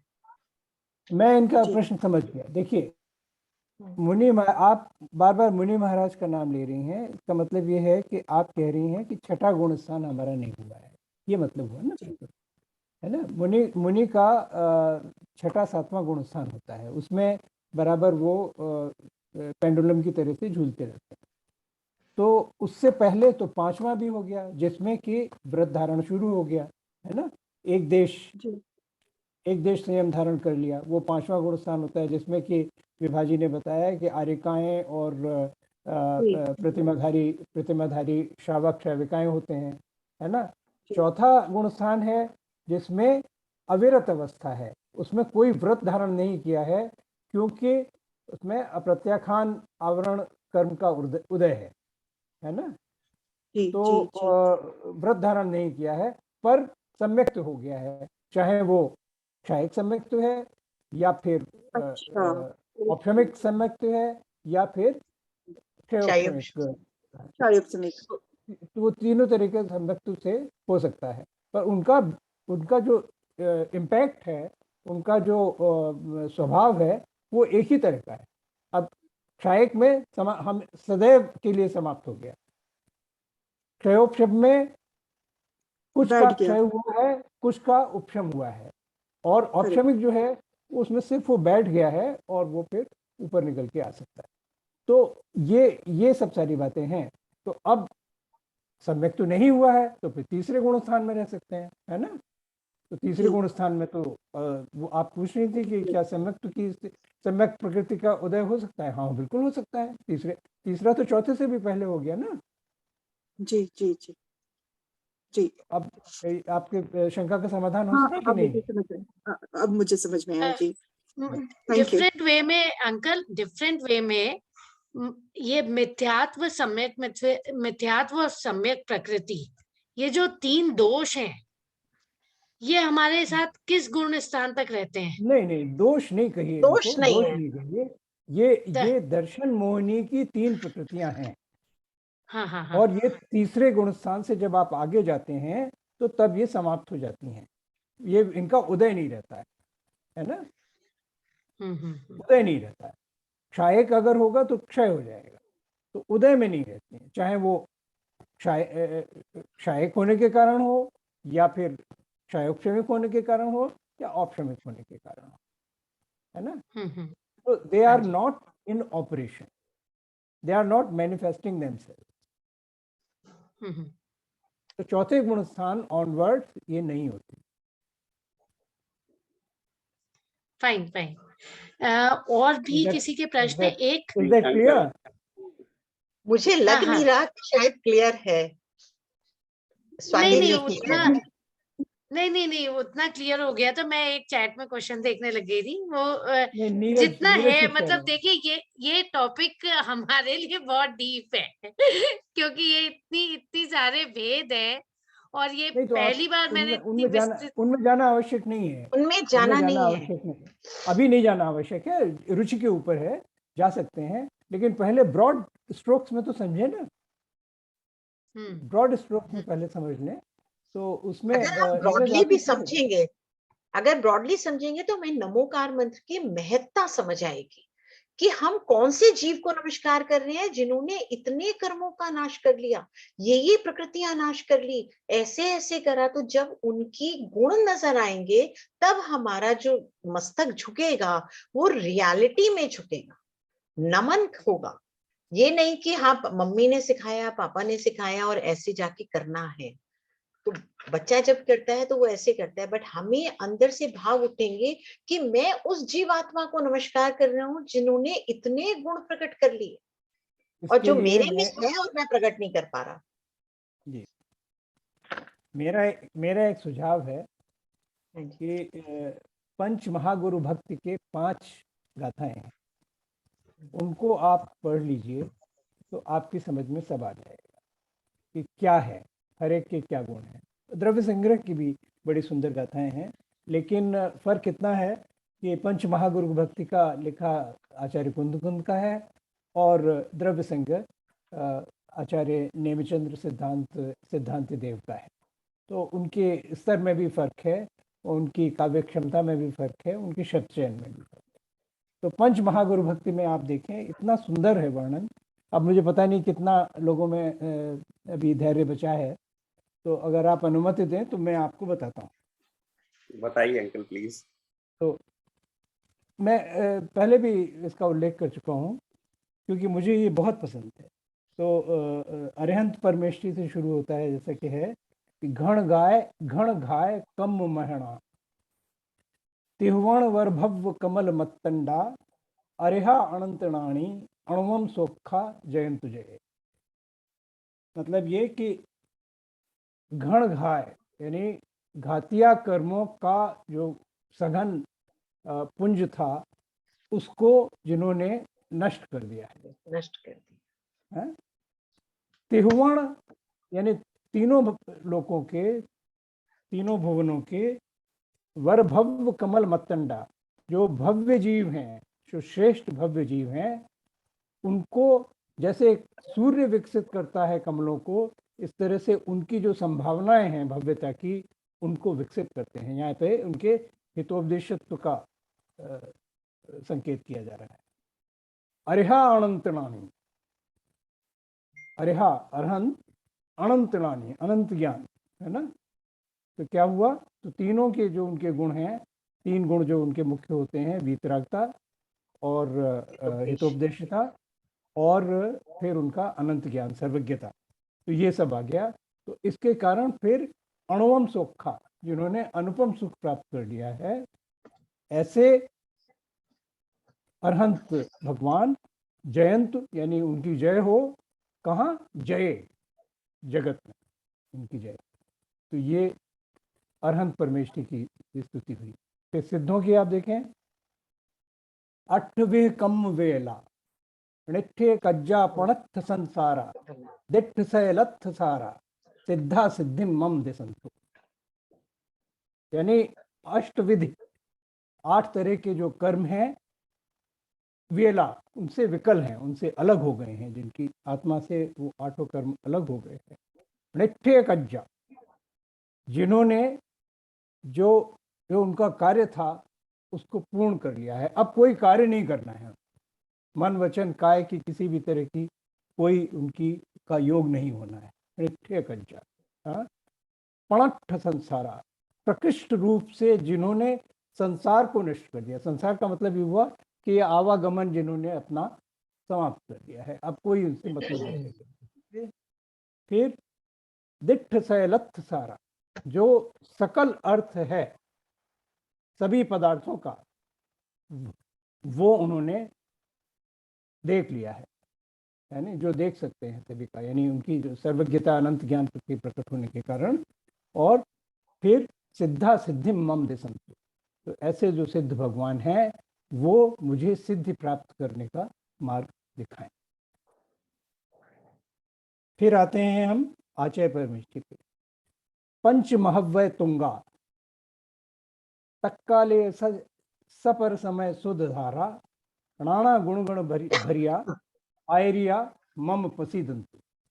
इसका अर्थ हुआ कि जो 5 महाव्रतों के उत्कृष्ट स्थिति तक पहुँचे हुए हैं और जिस समय में वो विद्यमान हैं उस समय के अपने और दूसरे मतों के सब आगम ग्रंथों का जिन्होंने सार समझ लिया है, उसकी श्रुत का धारण करते हैं और अनेक गुणों से जो परिपूर्ण हैं, वे आचार्य मेरे ऊपर कृपा करें। उपाध्याय का अर्णाण घोर तिमिरे दुरंत तीरम में हिंड माणाणाम भव्याण उज्जोयरा उवज्झाया वर्मदिम देन्तु। मतलब जिन्होंने अज्ञान के घोर तिमिर से दूर के पार होने का मार्ग, जो संसार के हिंडोले में जो लोग झूल रहे हैं, ऐसे भव्य जीवों के लिए जिन्होंने प्रकाश करके प्रकाशित किया है, वो उपाध्याय परमेष्ठी मुझे श्रेष्ठ मति प्रदान करे। और फिर साधु का है अंतिम, थिर धरे सील माला ववगय राया जसोह पढ़ेहत था बहु विणय भूसी अंगा सुखायम साहू पयच्छन्त। मतलब ये कि जिन्होंने शील गुणों की माला को दृढ़ता पूर्वक धारण किया है और जिन्होंने राग द्वेष को पार कर लिया है, व्यपगत हो गए हैं उससे, और यशों के समूह को जिन्होंने प्रतिहस्त कर लिया है, जिनके हाथ में सब आ गया है, और बहुत प्रकार की विनयों से जिनका अंग विभूषित है, ऐसे साधु परमेष्ठी अनंत सुख को प्राप्त करने का मार्ग मेरे समक्ष प्रत्यक्ष करें। तो इसमें संक्षेप में जो 5 परमेष्ठी हैं, उनकी क्या विशेषताएं हैं, उनकी क्या उपलब्धियां हैं जिनके कारण हमने उन्हें परम पद पर प्रतिष्ठित किया है, उसका ये बहुत ही सुंदर शब्दों में और बहुत अलंकारपूर्ण भाषा में उसका हमें प्रस्तुति देखने को मिलती है। तो इसे अगर आप पढ़ेंगे तो बहुत लाभ होगा और आप कभी भूलेंगे नहीं कि किसके क्या गुण हैं। Thank you uncle for sharing that. अभी अंकिता जी का एक प्रश्न है चैट में। अंकिता जी, आप पूछना चाहेंगे डायरेक्टली? यस, मेरा यही क्वेश्चन है। तीर्थंकर अरिहंत में आते हैं सिद्ध परमेष्ठी में, और अगर अरिहंत में आते हैं तो क्या वो मोक्ष नहीं गए हैं? अंकल आप देंगे जवाब? नहीं, आप दें। अच्छा, नहीं आप। अच्छा, उसमें वो ना अरिहंत में ही आएंगे, क्योंकि परंतु वो मोक्ष नहीं गए हैं। अभी उनकी वाणी खिलेगी, उनमें अभी योग है। सूक्ष्म लोभ अभी 10 में गया है, तो अभी तो योग तो है, तो इसलिए उनका अभी शरीर है। तो जब शरीर है तो वो अभी अरिहंत परमेष्ठी जो है, उनका जितना आयु कर्म बचा है उतने दिनों तक, उतने टाइम तक उनकी वाणी खिलती रहेगी। जैसे एक दिन में 4 दफा खिलेगी, वैसे जैसे जैसे हमारे श्रोतागण होते हैं उस हिसाब से होता है, परंतु उनकी वाणी भी खिलेगी। तो अभी वो सिद्ध नहीं हुए हैं, परंतु जैसे ही आयु कर्म खत्म होगा तो वो सिद्ध हो जाएंगे। मेरे ख्याल में इनका प्रश्न केवल थोड़ा ज्ञान हुआ भिन्न है। है। इनका क्या प्रश्न है? थोड़ा भिन्न है। क्या इनका है? प्रश्न ये है कि जैसे महावीर स्वामी को हम तीर्थंकर कहते हैं, तो क्या वो सिद्ध नहीं है? बिल्कुल सिद्ध नहीं, है, वो सिद्ध हो चुके उस समय जिस समय केवल ज्ञान हुआ तो वो अरिहंत हाँ, थे। हाँ, और नहीं, उसके बाद वही मैं एक्सप्लेन करने की कोशिश कर रहा हूँ कि त्रिकाल पर आपने देखा होगा कभी कभी त्रिकाल चौबीसी भी बनाते हैं, त्रिकाल चौबीसी बनाई जाती है। तो भूत के, भविष्य के, वर्तमान के, कि ये कौन से तीर्थंकर भूतकाल के जो थे, अब ये हमारा जो काल चल रहा है अवसर्पिणी का, इस समय का, तो इसके 24 तीर्थंकर हो चुके, वो सब हो चुके, वो सिद्ध बन चुके, है ना। जब उनका निर्वाण हुआ तो वो सब सिद्ध हो गए। लेकिन हम जिस रूप में उनको स्मरण करते हैं तो वो उनका तीर्थंकर रूप है। मतलब ये कि वो 13वें 14वें गुणस्थान वाला जो उनका रूप था वो है।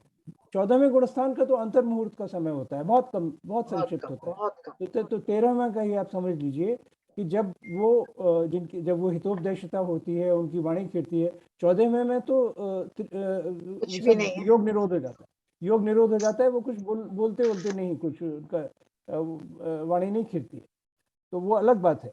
तो ये हम उन्हें 13वें गुण स्थान में स्मरण करते हैं, तभी हम उनकी मूर्ति बनाते हैं। फिर उसके बाद सिद्ध की तो मूर्ति नहीं बन सकती ना, क्योंकि वो तो अशरीरी है, उन्होंने शरीर नामकर्म का भी समाप्त कर दिया ना, उनका उसका भी क्षय कर दिया। तो इसी तरह से भूतकाल के भी और भविष्य के भी हम कल्पना कर सकते हैं। और फिर उसके अलावा विदेह क्षेत्र में अभी भी 2 तीर्थंकर विद्यमान हैं, है ना, तो उनका भी स्मरण करते हैं, वो शरीरधारी हैं अभी। तो आपने सुना होगा सिमंदर जोगमंदर स्वामी की पूजा वगैरह भी की जाती है। तो ये अगर ये आपके प्रश्न का इसमें उत्तर हो सका, आपकी शंका का, जिज्ञासा का समाधान हो सका, तो बताइए। अब ये ध्यान रखिएगा, तीर्थंकर केवली हो जाएंगे, जो होंगे वो सिद्ध हो जाएंगे। केवली ही होंगे, हाँ, वो केवली ही होते हैं। हाँ, तीर्थंकर जो हैं उनको केवल ज्ञान के प्राप्ति के बाद ही तीर्थंकर कहते हैं, वरना तो तीर्थंकर होने वाले हैं, ऐसा होता है। हालांकि उनकी प्रकृति के उनके जन्म लेने से पहले ही उनकी उस प्रकृति के कारण अतिशय होने लगते हैं। तीर्थंकर वो नहीं हुए हैं, वो छद्मस्त हैं, है ना। यानी छद्मस्त का मतलब कि वो उस पर आवरण पड़ा हुआ है उस प्रकृति पर वो सत्ता में रहती है, तभी उसका इम्पैक्ट आपको पता लगने लगता है उसी समय। ज्यादा टेक्निकल होता जा रहा है क्या जवाब? अंकल मेरी दो जिज्ञासाएं मेरी। जी बताएं। मेरी 2 जिज्ञासा हैं। जैसे अपन मूल गुण की बात करते हैं तो साधु परमेष्ठी के कुछ मूल गुण हैं, फिर उपाध्याय परमेष्ठी के हैं, तो उनको अलग अलग क्यों बोलते हैं? क्योंकि उपाध्याय परमेष्ठी के जो मूल गुण है उसमें तो साधु परमेष्ठी के भी इम्प्लिसिट होंगे। हाँ, बिल्कुल बिल्कुल आप सही कह रहे हैं। वो इसी तरह से प्रतिमा का होता है ना, कि जो 8वीं प्रतिमा का धारी है उसकी पहली 7 प्रतिमाएं तो हैं, है ना। तो इसी तरह से कि साधु से आचार्य हुए हैं, साधु से उपाध्याय हुए हैं, तो वो साधु के जो 28 मूल गुण हैं वो तो हैं ही उनके। फिर उस पद के जो अतिरिक्त गुण हैं वो होते हैं उसमें। हाँ, तो बोलने का फर्क हो जाता है अंकल, क्योंकि बोलते कि भाई साधु परमेष्ठी के 28, उपाध्याय परमेष्ठी के 25। इसीलिए ये माना जाता है, ये इम्प्लिसिट साधु तो है ही ना। नहीं वो मैं समझ गया, पर मैं बोल रहा हूँ कि कई बार क्या होता है कि जैसे अगर अध्ययन नहीं किया हो ना, तो ये शंका हो जाती है मन में कि भाई साधु के 28 और उपाध्याय के 25 ही क्यों रह गए, 3 कहाँ चले गए? या फिर ऐसा क्यों नहीं बोलते कि 25 + 28 53 मूल गुण होने चाहिए उपाध्याय परमेष्ठी के? बोलने में फर्क हो जाता है। तो शंका हो तो फिर डॉक्टर विभा से पूछ लेना। नहीं अंकल से मैं इसलिए मैं जिज्ञासा बोला, शंका नहीं बोला, मैंने जिज्ञासा बोला, क्योंकि ये तो जिज्ञासा बिल्कुल सही बात है। नहीं आप ये लेजिटिमेट है जिज्ञासा। पर जैसे प्रतिमा में भी होता है कि आपने पहली प्रतिमा है तो वो जब तक उसका पालन नहीं करेंगे तब तक दूसरी नहीं ले सकते। बिल्कुल सही। कई बार क्या होता है, बच्चों से ये सवाल ज्यादा आता है, बच्चे बोल देते हैं कि अरे आपने 25 यहाँ बोले, वो 28 बोले, उनके 25 क्यों चले गए? अभी वो 25 भी तो रहने चाहिए। वो फिर वो सवाल वहां आ जाता है। तो फिर मुनि भी नहीं रह गए ना फिर तो वो 25 में तो क्या क्या है, 25 में उनकी दिगंबर मुद्रा है, 25 में उनका स्नान व्रत है, वो 7 आपने अलग से देखे थे ना, 7 वो जो हाँ, तो पहचान तो उसी से होती है ना। तो समझने के लिए कि उनको ऐड करते जाओ। खाली कई बार क्या होता है ना कि बोलते उपाध्याय परमेष्ठी के सिर्फ 25 मूल गुण है, तो वो गलत सेंटेंस हो गया, वो उनके 53 मूल गुण हो गए वहां पर बेसिकली। लेकिन आचार्य होने के लिए उपाध्याय पहले होना आवश्यक नहीं है।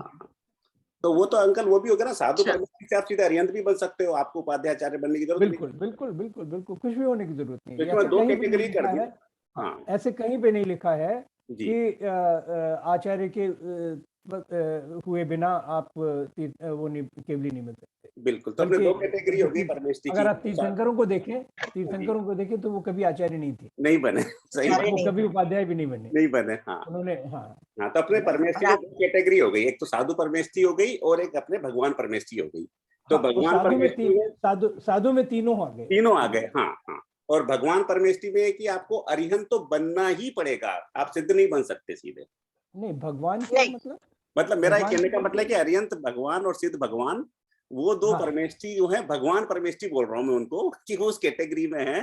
तो वहां पर 5 परमेष्ठी को भगवान कहते हैं। अच्छा, ऐसा है क्या?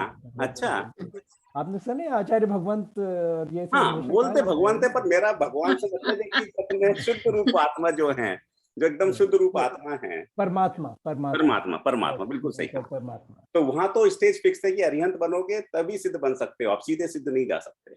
नहीं नहीं नहीं नहीं नहीं, ऐसा नहीं है, है? अरिहंत तो बनना ही ना, पड़ेगा सिद्ध ना, बनने ना, के लिए। ना, तो ना, नहीं नहीं नहीं नहीं, अरहंत नहीं, किसको नहीं। कह रहे हैं आप? अरिहंत जिन्होंने 4 घातीय कर्मों का नाश कर लिया हो। नहीं नहीं नहीं नहीं नहीं, नहीं, वो तो उनके जिन हुए। तीर्थंकर नाम की प्रकृति नहीं हुई तो हाँ, वो तो जिन अरिहंत जिन तो है ना, जिन केवली भगवान तो है ना वो। नहीं नहीं नहीं नहीं हाँ, नहीं, जिन केव- जिन जिन जिन और केवली वो सिनोनिमस है ना? जी तो वो सब जिन है। हाँ। अरहंत तो जो आपके तीर्थंकरों के लिए आप अरहंत कहते हैं, आप अच्छा। जिनको नमस्कार करते हैं वो तीर्थंकरों को नमस्कार करते हैं ना। यहाँ पे सबसे पहले स्मरण जब करते हैं नमो अरहंताणम में आप अरहंतों को नमस्कार करते हैं। हितोपदेशिता उनका एक गुण है ना। जी जी। तो सब केवली हितोपदेशी नहीं होते, नहीं होते। अच्छा, ना? तो फिर हम तो नमोकार मंत्र में केवली भगवान को नमस्कार नहीं कर रहे हैं, हम सभी केवलियों को। नहीं नहीं सबको नहीं, केवली को वो तो मतलब ये सिद्ध जितने हुए हैं वो बिना केवल ज्ञान के तो हुए नहीं है, बिल्कुल। है ना? तो वो तो सिद्धों में तो सब समाहित हो गए ना, है ना? अच्छा अच्छा, तो जिनको केवल ज्ञान हो गया है हाँ। उनका सिद्ध बनना अवश्यम भावी है। हम्म। केवल ज्ञान के बाद रिवर्सल नहीं होता, नहीं होगा। बल्कि आप ये देखें कि जो जिन्होंने वो 2 श्रेणियां होती है ना, जी। एक एक उपशम श्रेणी होती है एक और शायद। दूसरी क्षयक श्रेणी होती है, क्षपक श्रेणी जिसको कहते हैं ना? तो जिन्होंने क्षपक श्रेणी ले ली है उनका फिर रिवर्सल नहीं होता, वो जी। तो फिर मोक्ष प्राप्त करेंगे ही करेंगे क्षपक श्रेणी में आके। तो इसलिए अगर केवल ज्ञान हो गया है, 13वें गुण स्थान तक पहुंच गए हैं, तो 14वां और फिर 14वां क्रॉस करके सिद्ध बनना वो तो निश्चित है, जरूरी है। हाँ। तो केवली और जिन ये आप सब्स्टिट्यूट कर सकते हैं, दे आर म्यूचुअली सब्स्टिट्यूट। तो आप कह रहे हैं कि अरिहंत भगवान अपन तीर्थंकर भगवान को बोलते हैं। मैं अभी तो केवली और जिन की बात कर रहा हूँ, जी जी, है ना? तो जो तीर्थंकर हैं वो केवली भी हैं, वो जिन भी है, बिल्कुल। वो सबसेट है केवली का तीर्थंकर, एक विशेष प्रकार के जिनका के काम है तीर्थ का प्रवर्तन करना। तीर्थंकर नाम, तीर्थंकर शब्द की जो व्युत्पत्ति है, जो उसकी एटिमोलॉजी है, उस पर जाइए। जिन्होंने तीर्थ बनाया है, तीर्थ किया है। तीर्थ क्या? कि वो रास्ता कि जिससे कि आप भवसागर के पार हो सकते हैं। तो वो कैसे आता है? कि जिनकी वाणी खिरी है, जिनके जिसको गणधरों ने ग्रंथित किया है और जो हमें परंपरा से जिनवाणी के रूप में प्राप्त हुई, वो तीर्थंकर है। उनके लिए हम अरहंत कह रहे हैं। यहाँ अरहंत की परिभाषा अगर आप देखें, क्षमा सागर महाराज का जो छोटा सा कोश है उसमें ये इस पे थोड़ा सा समय लगाना मेरे ख्याल में ज़रूरी है, क्योंकि इसमें काफ़ी कंफ्यूजन रहता है। जी अंकल, हाँ। और इतना बेसिक है लेकिन हमें पता ही नहीं था। ये तो एक ही सीडी और यही नहीं मालूम है अभी तो। हाँ, इसीलिए पहली बार उसमें पता ना चला। डिफरेंस पर दिया है। सबसे बड़ी बात क्या है? सबसे बड़ी बात जो इसमें सबसे अच्छी बात है वो ये है कि जिज्ञासा है मन में ना, समझने की, वही सबसे बड़ी उपलब्धि है। तो तभी तो हमको सही बात पता लगेगी। मैं पढ़ता हूँ इसमें से, जो वीतराग, सर्वज्ञ और हितोपदेशी हैं वे अरहंत परमेष्ठी कहलाते हैं। अरहंत परमेष्ठी 3 लोक में पूज्य, है ना? तो केवली भी हैं, वो जिन भी हैं, वो अरहंत भी हैं, वो तीर्थंकर भी, है ना? वही तो पर सभी केवली अरहंत नहीं है। बहुत कम केवली अरहंत। अरहंत तो कुल मिला के आपके 24 हुए ना इस पूरे काल में, है ना? काल चक्र में। तो ये इसमें इतना ये अंतर है। तो सिद्ध तो सभी होंगे, सिद्ध सभी होंगे। हाँ, नहीं समझ में आया। तभी तो तभी हम इनको जिनेंद्र कहते हैं कि जिनों के इंद्र हैं, है ना? इनको प्रमुख स्थान दिया गया है सभी जिनों में, तभी हम जिनेंद्र या जिनेश्वर कहते हैं। नहीं, क्लियर हुआ। जिन तो हैं, हाँ, हम जिन भी कह सकते हैं, हम उनको साधु भी कह सकते हैं, क्योंकि वो साधु भी थे ना, हम उनको साधु भी कहते हैं। गुरु भी कह सकते हैं, कुछ भी कह सकते हैं, लेकिन उसकी फिर उसमें विशेषता पर विशेषता प्राप्त करते चले जाते हैं। तो ये जितने शब्द हैं, जैसे साधु के एक और, मैं आपके ख्याल में मैं ज्यादा समय ले रहा हूँ, एक और है जिनेंद्र अंकल, जिनेंद्र अरिहंत भगवान को कह रहे हैं। हाँ हाँ, वही मैंने कहा ना कि उनको जिनेंद्र इसलिए कहते हैं कि जिनों में वो सर्वोपरि हैं, है ना। क्योंकि जिन तो बहुत सारे हैं, सारे जिन हैं, जैसे कि राम मोक्ष गए, लक्ष्मण मोक्ष गए, बलराम मोक्ष गए, हनुमान मोक्ष गए, बाहुबली भगवान, जम्बू स्वामी मोक्ष गए, बाहुबली मोक्ष गए, ये सब भगवान हैं। इनको सबको हमको भगवान कह सकते हैं, सबको हम केवली कहेंगे, सबको जिन कहेंगे, पर हम जिनेंद्र उनको कहेंगे, है ना, सिद्ध है, भगवान है। तो अरिहंत, तीर्थंकर और जिनेंद्र ये सिनोनिमस हो गए।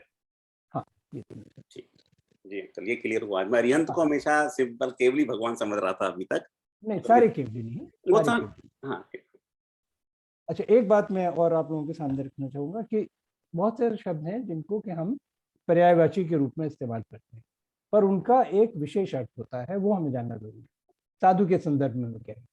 साधु, मुनि, क्षमा, यति, निर्ग्रंथ, अनागर, अनागार, महाव्रती, सकल संयमी, ये सब मुनियों के लिए हम कहते हैं, है ना।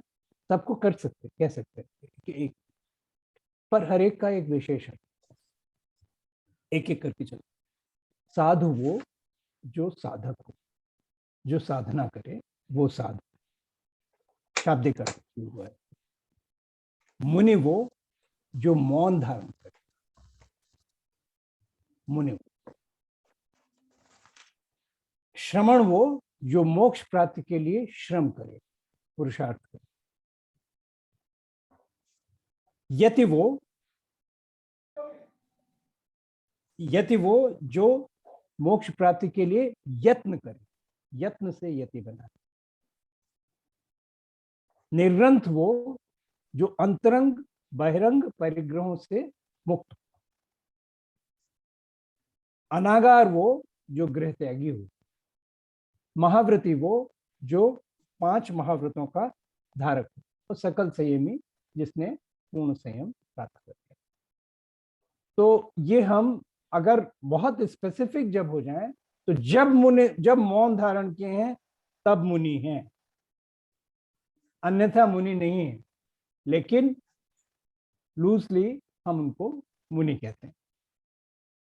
ये भी जब इन शब्दों का हम प्रयोग करें तो ये हम समझें कि क्या इसका आशय है, हम क्यों कहते हैं। बहुत सुंदर अंकल। ये शब्दों का ही तो है कि ये समझ में आ जाए शब्द, तो फिर बात ही क्लियर हो जाए, फिर इतनी तरह की शंकाएं मन में ना आए। बहुत सुंदर। और एक और मेरी जिज्ञासा थी अंकल, जो अपनी बात चल रही थी सम्यक की, तीसरा गुणस्थान, चौथे गुणस्थान की, तो सम्यक दर्शन के अपने 8 अंग हैं। तो क्या अपन ये समझ सकते हैं कि चौथे गुणस्थान में प्राप्ति के लिए 8 अंगों का धारण करना आवश्यक है, या पूरी तरह से हो जाता है, या फिर वो मतलब वो हो तो सकता है बिल्कुल। यानी कि आपका अब जैसे जिसने क्षायक सम्यक तो प्राप्त कर लिया है, तो 8वां अंग तो ऑब्वियस नहीं। चतुर्थ गुणस्थान वर्ती भी हो सकता है, तो संभव है, लेकिन उसमें दोष भी हो सकते हैं, है ना। तीनों प्रकार के दोष भी हो सकते हैं। तो निर्मल सम्यक दर्शन पूरी तरह से प्राप्त नहीं हो पाता है, क्योंकि निर्मल सम्यक दर्शन पूरा प्राप्त हो जाएगा तो फिर मोक्ष प्राप्ति ही हो जाएगी, ऐसा नहीं है? उसमें चारित्र भी चाहिए ना, उसमें चारित्र भी चाहिए। चारित्र की तो मोक्ष नहीं होगा ना। अब तो सम्यक दर्शन के होते ही सम्यक ज्ञान हो जाता है अपने आप। 2 चीजें तो हाथ में आ जाती हैं जी। लेकिन जब तक चारित्र नहीं होगा तो तब तक तो आप मोक्ष मार्गी भी नहीं कहलाएंगे। बिल्कुल। क्योंकि मोक्ष मार्ग की तो परिभाषा यही है ना। हाँ, तो मेरा दर्शन ज्ञान, हाँ जी, मेरा ये मोक्ष मार्ग है। हाँ, नहीं बिल्कुल सही अंकल। मेरा ये मानना था कि जब आप सम्यक दर्शन कोई अपन प्राप्त कर रहे हैं तो चारित्र तो अपने आप आना ही चाहिए, बिना चारित्र आए तो सम्यक दर्शन। शुद्धताई पे डिपेंड करेगा ना, कितना शुद्ध उपयोग है। चारित्र तब आता चला जाएगा। चारित्र तो आप उसमें सागरों तक आप रह सकते हैं ना। अब देखिए, आप देवों की आप सोचिए, 33 सागर तक की उनकी उत्कृष्टता हो सकती है, और शायद सम्यक दर्शन भी हो सकता है, और उसके बाद भी उनको चारित्र तो जीरो चारित्र होगा, संयम भी नहीं होगा। आपकी तरह से आप ये व्रत ले लेते हैं कि हम ये 2 घंटे तक ऐसा नहीं करेंगे, वो नहीं कर सकते, संयम उनके स्वभाव में नहीं है। जी, अच्छा। क्योंकि वो है तो ना? पर्याय की है ना अंकल, वो तो पर्याय की वजह हाँ से वो पर नहीं ले पा रहे, हाँ तो पर संयम क्योंकि नहीं है ना देह में उनको। है इसलिए नहीं ले पा रहे। हाँ तो नहीं, परंतु पर जैसे ही वहां से च्युत होंगे तो वो तो तब तो चारित्र नहीं, यहाँ तो ये बात मैं कह रहा हूँ कि सम्यक की प्राप्ति के 33 सागर तक भी हाँ संयम नहीं धारण कर सकते, कारण कुछ भी हो उसका, लेकिन कर तो नहीं सकते ना। तो अंकल अपन ये समझ सकते हैं कि तो मनुष्य चारित्र गति, नहीं हो सकता उनके ना, चारित्र संभव ही नहीं है। हाँ, पर चारित्र के अभाव में सम्यक तो है ना मोक्ष पूरा। हाँ। तो अपन मोक्ष की तो मनुष्य, बात ही छोड़ दीजिए, हाँ, मोक्ष की तो बात ही छोड़ दीजिए, शून्य चारित्र है ना, चारित्र बिल्कुल नहीं है। तो मनुष्य गति में अंकल फिर अपन अगर इस वाले कॉन्टेक्स्ट में देखें तो मनुष्य गति में सम्यक दर्शन हो सकता है बिना सम्यक चारित्र के, मतलब हाँ, बिल्कुल बिल्कुल बिल्कुल बिल्कुल बिल्कुल हो बिल्कुल, सकता है, अधिकांशतः तो यही होता है ना, चारित्र तो फिर बात की स्टेज है ना, धीरे धीरे मैंने आता है सुना था। चारित्र। तो चौथे से पांचवें गुणस्थान की बात है ना, और चौथे से पांचवें में जाने में आपको युग लग सकता है पूरा। तो यहीं पर अंकल थोड़ा सा कंफ्यूजन स्टार्ट हो जाता है। कई लोग कहते हैं कि अरे देखो ये व्यक्ति का चारित्र इतना अच्छा नहीं है, क्या सम्यक दर्शन प्राप्त करेगा, तो वो सेंटेंस गलत हो गया। चरित्र चरित्र चरित्र, वो और चारित्र, हाँ, दोनों इसमें फर्क है अंतर शब्द। फर्क, शब्द अंतर है। हाँ, तो चरित्र भी होना चाहिए तभी सम्यक दर्शन की प्राप्ति की तरफ अग्रसर होते हैं। नेचुरली तब तो सम्यक दर्शन भी नहीं होगा ना, चरित्र के बिना सम्यक दर्शन। अगर मान लीजिए कि कोई व्यसनी है, हाँ, कुशील है, उसमें झूठ बोलता है, तो क्या सम्यक दर्शन? सही बात, नहीं है ना। ठीक है अंकल, हाँ समझ में आया थोड़ा, थैंक यू। कि जो आप एक और मैं बोलना चाहूंगी एक शब्द, कि जो आप कह रहे थे ना कि आचार्य उपाध्याय नीरज जी होना चाहिए, तो वो बल्कि आचार्य उपाध्याय तो पदवी है, उस पदवी को छोड़ते हैं आचार्य महाराज जब समाधि मरण धारण करते हैं, वो अपने जूनियर को दे देते हैं अपनी पदवी, और साधु से ही समाधि मरण करते हैं। तो अपनी पदवी देते हैं क्योंकि ये केवल एक पदवी है। ये तो परिग्रह हो गया उनके आचार्य, लिए, वो परिग्रह हो गया हाँ एक तरह से, बिल्कुल। हाँ, अच्छा, तो उस चीज का त्याग करते हैं, वो किसी और को देते हैं, साधु सिंपल बनते हैं, और वो नीचे बैठते हैं फिर जिसको दिया गया है आचार्य पदवी, और फिर समाधि मरण धारण करते हैं। तो इसीलिए मुनि शब्द यूज किया गया है, और आचार्य उपाध्याय उसमें इम्प्लाइड है। तो उपाधि को इसीलिए हे माना जाता है ना, ये आदि माना व्याधि जाता उपाधि, ये 3 चीजें छोड़नी पड़ेंगी ना, ये उपाधि है, ये तो तो हो गई ना। विकल्पात्मक है। आचार्य, आचार्य और उपाध्याय ये सब तो उपाधि है ना, तो उनके लिए तो त्याग है ना, अंतिम समय में तो सब छोड़ना पड़ता है। तो इससे ये समझ में आ रहा है अंकल कि जो बिल्कुल बेसिक है 5 परमेश थी, अभी उनका ही इतना ज्ञान नहीं हो पाता, और बड़े बड़े ग्रंथ पढ़ना शुरू कर देते हैं। तो पहले परमेष्टियों को तो हम अच्छे से समझें। हाँ नहीं, वो तभी म्यूचुअली नमोकार्मक एक्सक्लूसिव में नहीं है, शाखा बनेगी। वो म्यूचुअली एक्सक्लूसिव नहीं है। जैसे आप जैसे जैसे पढ़ेंगे अपने आप स्थितियां, ये चीजें स्पष्ट होती चली जाएंगी। जी, पहली बार में नहीं समझ में आता। पहली बार में मैं बताऊं, मुझे दायित्व सौंपा गया कि आप उसका आत्मान्वेषी का अनुवाद कीजिए, तो मैंने अनुवाद करना शुरू कर दिया। अब मैं समझता था कि भाषा पर मेरा अधिकार है, मैं कर लूंगा, मुझे कोई दिक्कत नहीं होगी। तो मैंने उसको, जो कि सामान्य अर्थ जो होता है उसके हिसाब से ट्रांसलेशन किया। तो जब मैं गया क्षमा सागर महाराज के पास, अक्सर जाना पड़ता था उनको दिखाने के लिए, तो वो बोले नहीं ये तो ठीक नहीं है। मैंने कहा क्यों? तो संध्या का मैंने ऐसे कर दिया ट्रांसलेशन। तो उन्होंने फिर बताया कि संध्या का यहाँ पर क्या संदर्भ है, क्या अर्थ है, हमारे यहाँ क्या इसका संध्या का मतलब है। तो यानी तमाम चीजें हैं जिनका हम अपनी समझ से अर्थ लगाते हैं, पर धीरे धीरे जब पढ़ते हैं तो तब समझ में आता है। फिर उन्होंने मुझे ये किताब दी, पारिभाषिक शब्दकोश।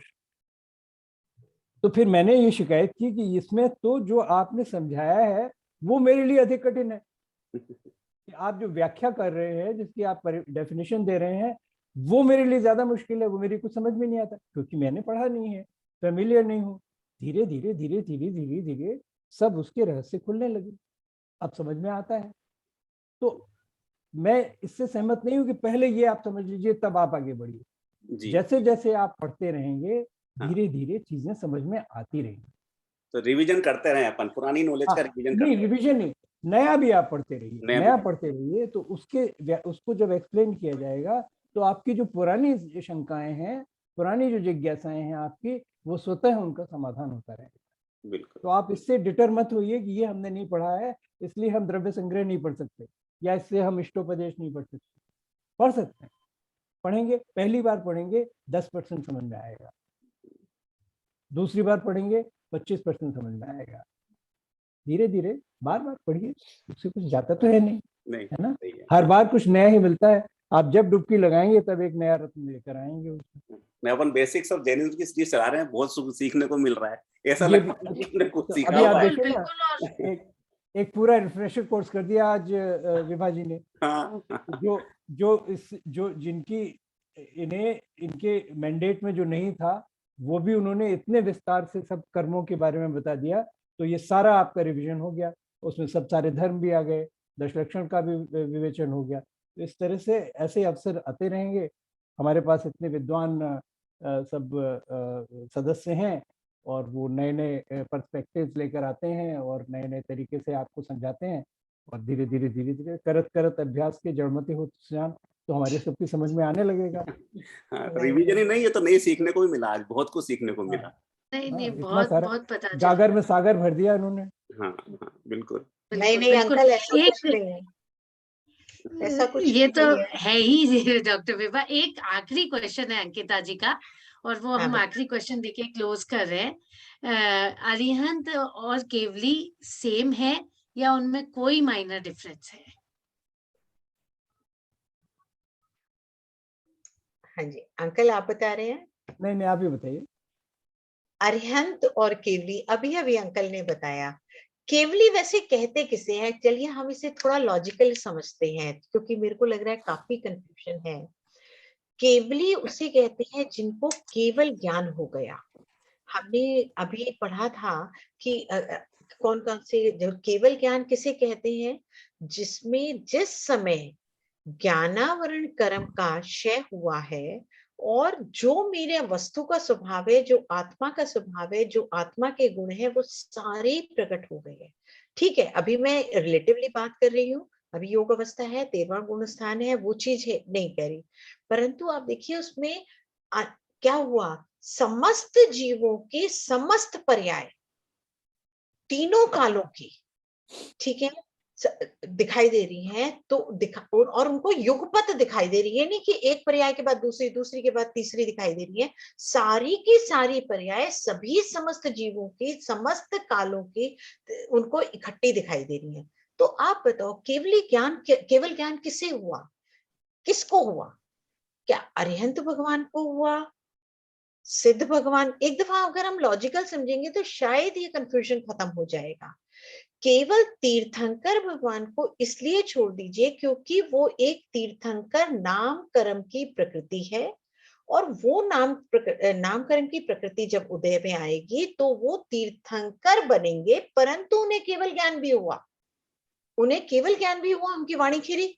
तो तीर्थंकर भगवान भी केवली हैं, परंतु एक दूसरा जीव है जिनको केवल ज्ञान तो हो गया, परंतु उन्होंने तीर्थंकर नाम कर्म की प्रकृति नहीं बांधी थी। जब 16 कारण भावना हमने डिस्कस किया था, तो उन्होंने तीर्थंकर नाम कर्म की प्रकृति उन्होंने नहीं बांधी। परंतु ये तो नहीं ना कि तीर्थंकर नाम कर्म की प्रकृति नहीं बांधी तो मोक्ष नहीं होगा, मोक्ष तो हो जाएगा। ये तो केवल एक नाम कर्म की प्रकृति है, बहुत उत्कृष्ट पुण्य की प्रकृति है, ये मैं मानती हूँ। परंतु हर जीव जरूरी नहीं है तीर्थंकर नाम कर्म की प्रकृति बांधे। उसमें तो जैसे अभी भी अंकल ने कहा और हम सबको पता है कि 24 तीर्थंकर होते हैं, तो 24 लोग ही तो एक काल में मानेंगे। तो परंतु जाएंगे जो मोक्ष जा रहे हैं वो तो अनंत जा रहे हैं। तो और वो केवली होगा, उनको केवल ज्ञान तो प्रकट होगा ना। और केवली तो उसे कहा जिसको केवल ज्ञान प्रकट हो गया। तो इसका मतलब तीर्थंकर भगवान केवली होंगे ही होंगे, पक्का होंगे, कोई डाउट नहीं है, क्योंकि उनकी वाणी खिरती है, वो तो हमें पता है, समूचरण लगता है। परंतु क्या बाकी जिसने नहीं तीर्थंकर नामकरण की प्रकृति बांधी वो केवली नहीं होंगे? वो भी होंगे, मोक्ष जाएंगे, क्योंकि मोक्ष से पहले केवल ज्ञान प्रकट होगा, और केवल ज्ञान प्रकट होगा तो उस जीव को हम केवली कहेंगे। तो केवली एक जनरलाइज्ड चीज है, परंतु उसमें जिसने तीर्थंकर बांधी उसे तीर्थंकर कह दिया, परंतु तीर्थंकर कहा तो वो केवली होगा ही होगा, परंतु तीर्थंकर होगा तो उसमें वो बोले सारे गुण जो मैंने अभी लास्ट स्लाइड में दिया है ना, वो सारे डिफरेंसेस आएंगे। इसीलिए केवल मैंने दिया था, क्योंकि मैंने कई लोगों से बात की तो मेरे को बहुत कंफ्यूजन नजर आया लोगों में, तो मेरे को लगा ये लिख ही देती हूँ कि क्या क्या डिफरेंस है। तो अगर हम लॉजिकल समझेंगे तो जो सिद्ध होगा वो केवली होगा ही होगा। एक बल्कि अगर साइंटिफिक टर्मिनोलॉजी इस्तेमाल करें तो ये है कि तीर्थंकर is a very small subset of Kevali. Yes, क्योंकि केवल 24 ही होंगे ना एक उसमें तो। और केवल ज्ञान जब होता है तो 4 घातीय कर्मों का नाश होना होता है। चारों घातीय कर्मों का जब नाश होता है तभी केवल ज्ञान प्रकट होता है, और उस समय अनंत चतुष्टय का उदय होता है। तो आत्मा के सारे गुण नहीं प्रकट होते, क्योंकि कुछ गुण ऐसे हैं जो सिद्धों के जो 8 मूल गुण हैं उनमें से 4 ऐसे हैं कि जो तभी प्रकट होंगे जबकि 4 अघातीय कर्मों का भी क्षय हो जाए। इसलिए ये मैं थोड़ा नुएंस कर रहा हूँ इसका, कि उनके आत्मा के सारे गुण नहीं प्रकट होते पर अनंत चतुष्टय प्रकट हो जाता है।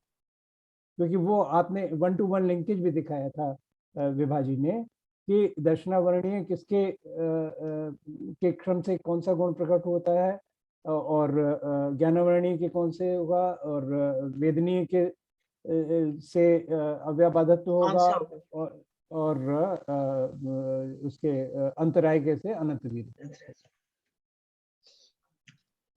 ये देखिए ना, 4 घातिया तो हमें 8 नाश करने हैं, अभी 4 नाश हुए। हाँ, अगर 4 नाश हुए तो केवली हो गए, केवल ज्ञान प्रकट हो गया। ज्ञान देखिए ना, घातिया जो कर्म थे वो नाश हुए, उसमें एक ज्ञानावरण है। ज्ञानावरण जैसे पूर्ण नाश हो गया, ज्ञान का आवरण जब वो पूरा ही खत्म हो गया, आवरण खत्म हो गया, तो जो मेरी आत्मा का गुण है वो प्रकट हो गया ज्ञान। और जैसे ही केवली ज्ञान, केवल ज्ञान किसे कहते हैं, जो पूर्ण ज्ञान, तो पूर्ण ज्ञान जब प्रकट हुआ, जिस जीव को पूर्ण ज्ञान प्रकट हुआ उसे केवली कह दिया। तो इसका मतलब क्या हुआ, हर जीव जो मोक्ष जाएगा वो केवली होगा ही होगा, क्योंकि 4 तो वो 4 घातियां तो उनके नष्ट होंगे ही होंगे, उसके बाद 4 अघातियां हो जाएंगे। तो किसी ने वो रूट जो लिया वो तीर्थंकर के थ्रू लिया, किसी ने डायरेक्ट लिया, बस ये फर्क है। Very small minority takes that route of tirthankar, very small minority, तो 24 ही होंगे ना। हाँ जी, हाँ, जो केवली और अर्यंत के बीच में क्या डिफरेंस है वो बताइए जरा। अभी सर जायसवाल साहब बताए कि सभी अर्यंत केवली नहीं है और सभी केवली अर्यंत है, तो अर्यंत होना जरूरी है क्या? मुझे मेरा क्वेश्चन ये है कि नहीं जरूरी है। फिर सिद्ध होगा। मैंने ये नहीं कहा कि सभी अर्यंत केवली नहीं है। डिस्कशन कर रहे हैं अर्यंत और तीर्थंकर का कर रहे हैं, केवली और तीर्थंकर का। हाँ नहीं, आप वो जरा क्लियर कर दीजिए। Don't use these words interchangeably. मैंने कहा केवली तो सभी हैं, केवली सभी हैं, चाहे वो तीर्थंकर हो या तीर्थंकर न हो। तीर्थंकर का पर्याय अरहंत है, पर्यायवाची। अरहंत और तीर्थंकर और जिनेंद्र, उनको आप समझ लीजिए कि हम एक ही परमेष्टि के लिए ये तीनों नाम का इस्तेमाल करते हैं। नहीं, मैं पूछना चाह रहा हूँ कि अरिहंत बनना जरूरी है क्या? सब कोई भी नहीं है ना, बताया कि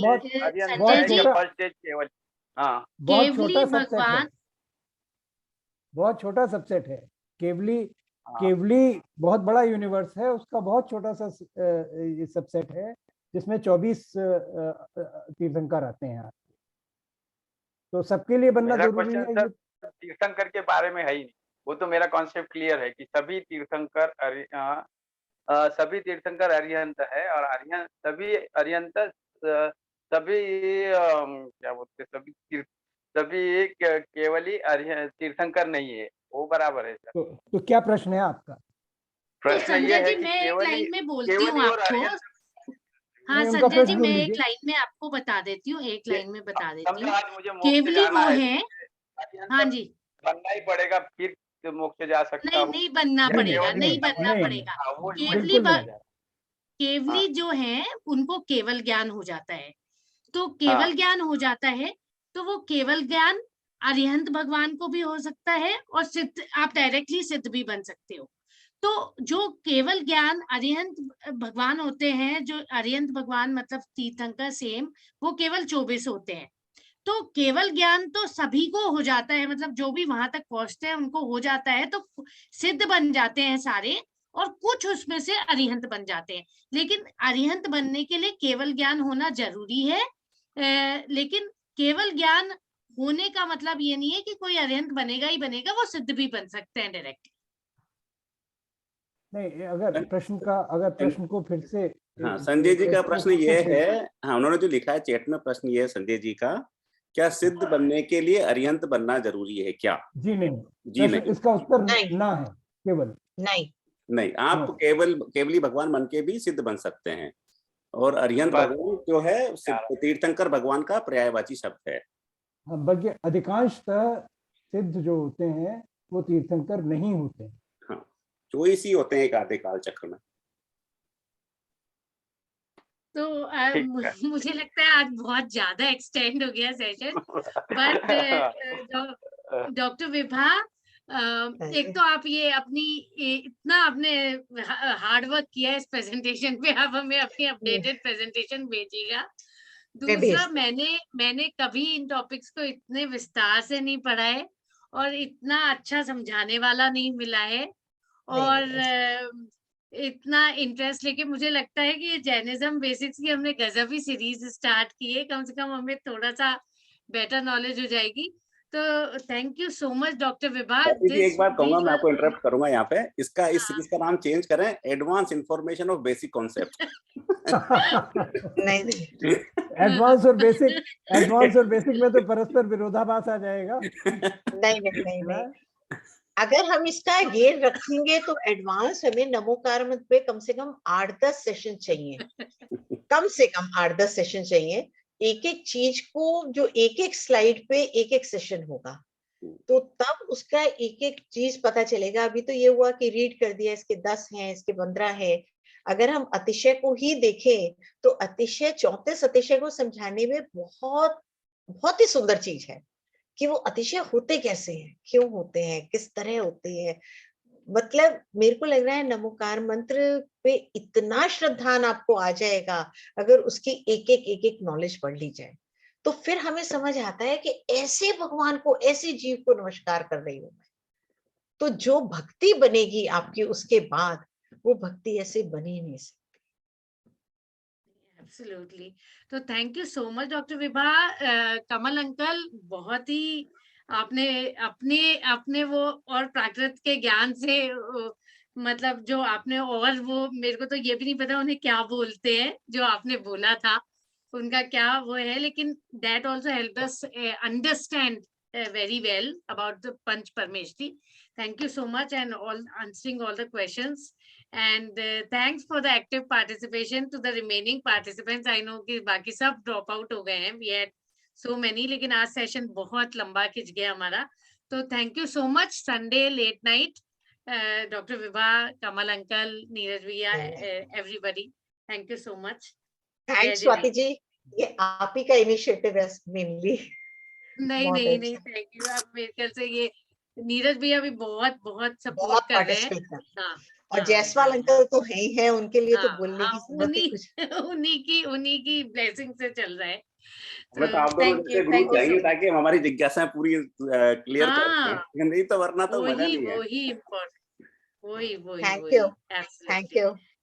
जय जिनेंद्र। Thank you. जय जिनेंद्र।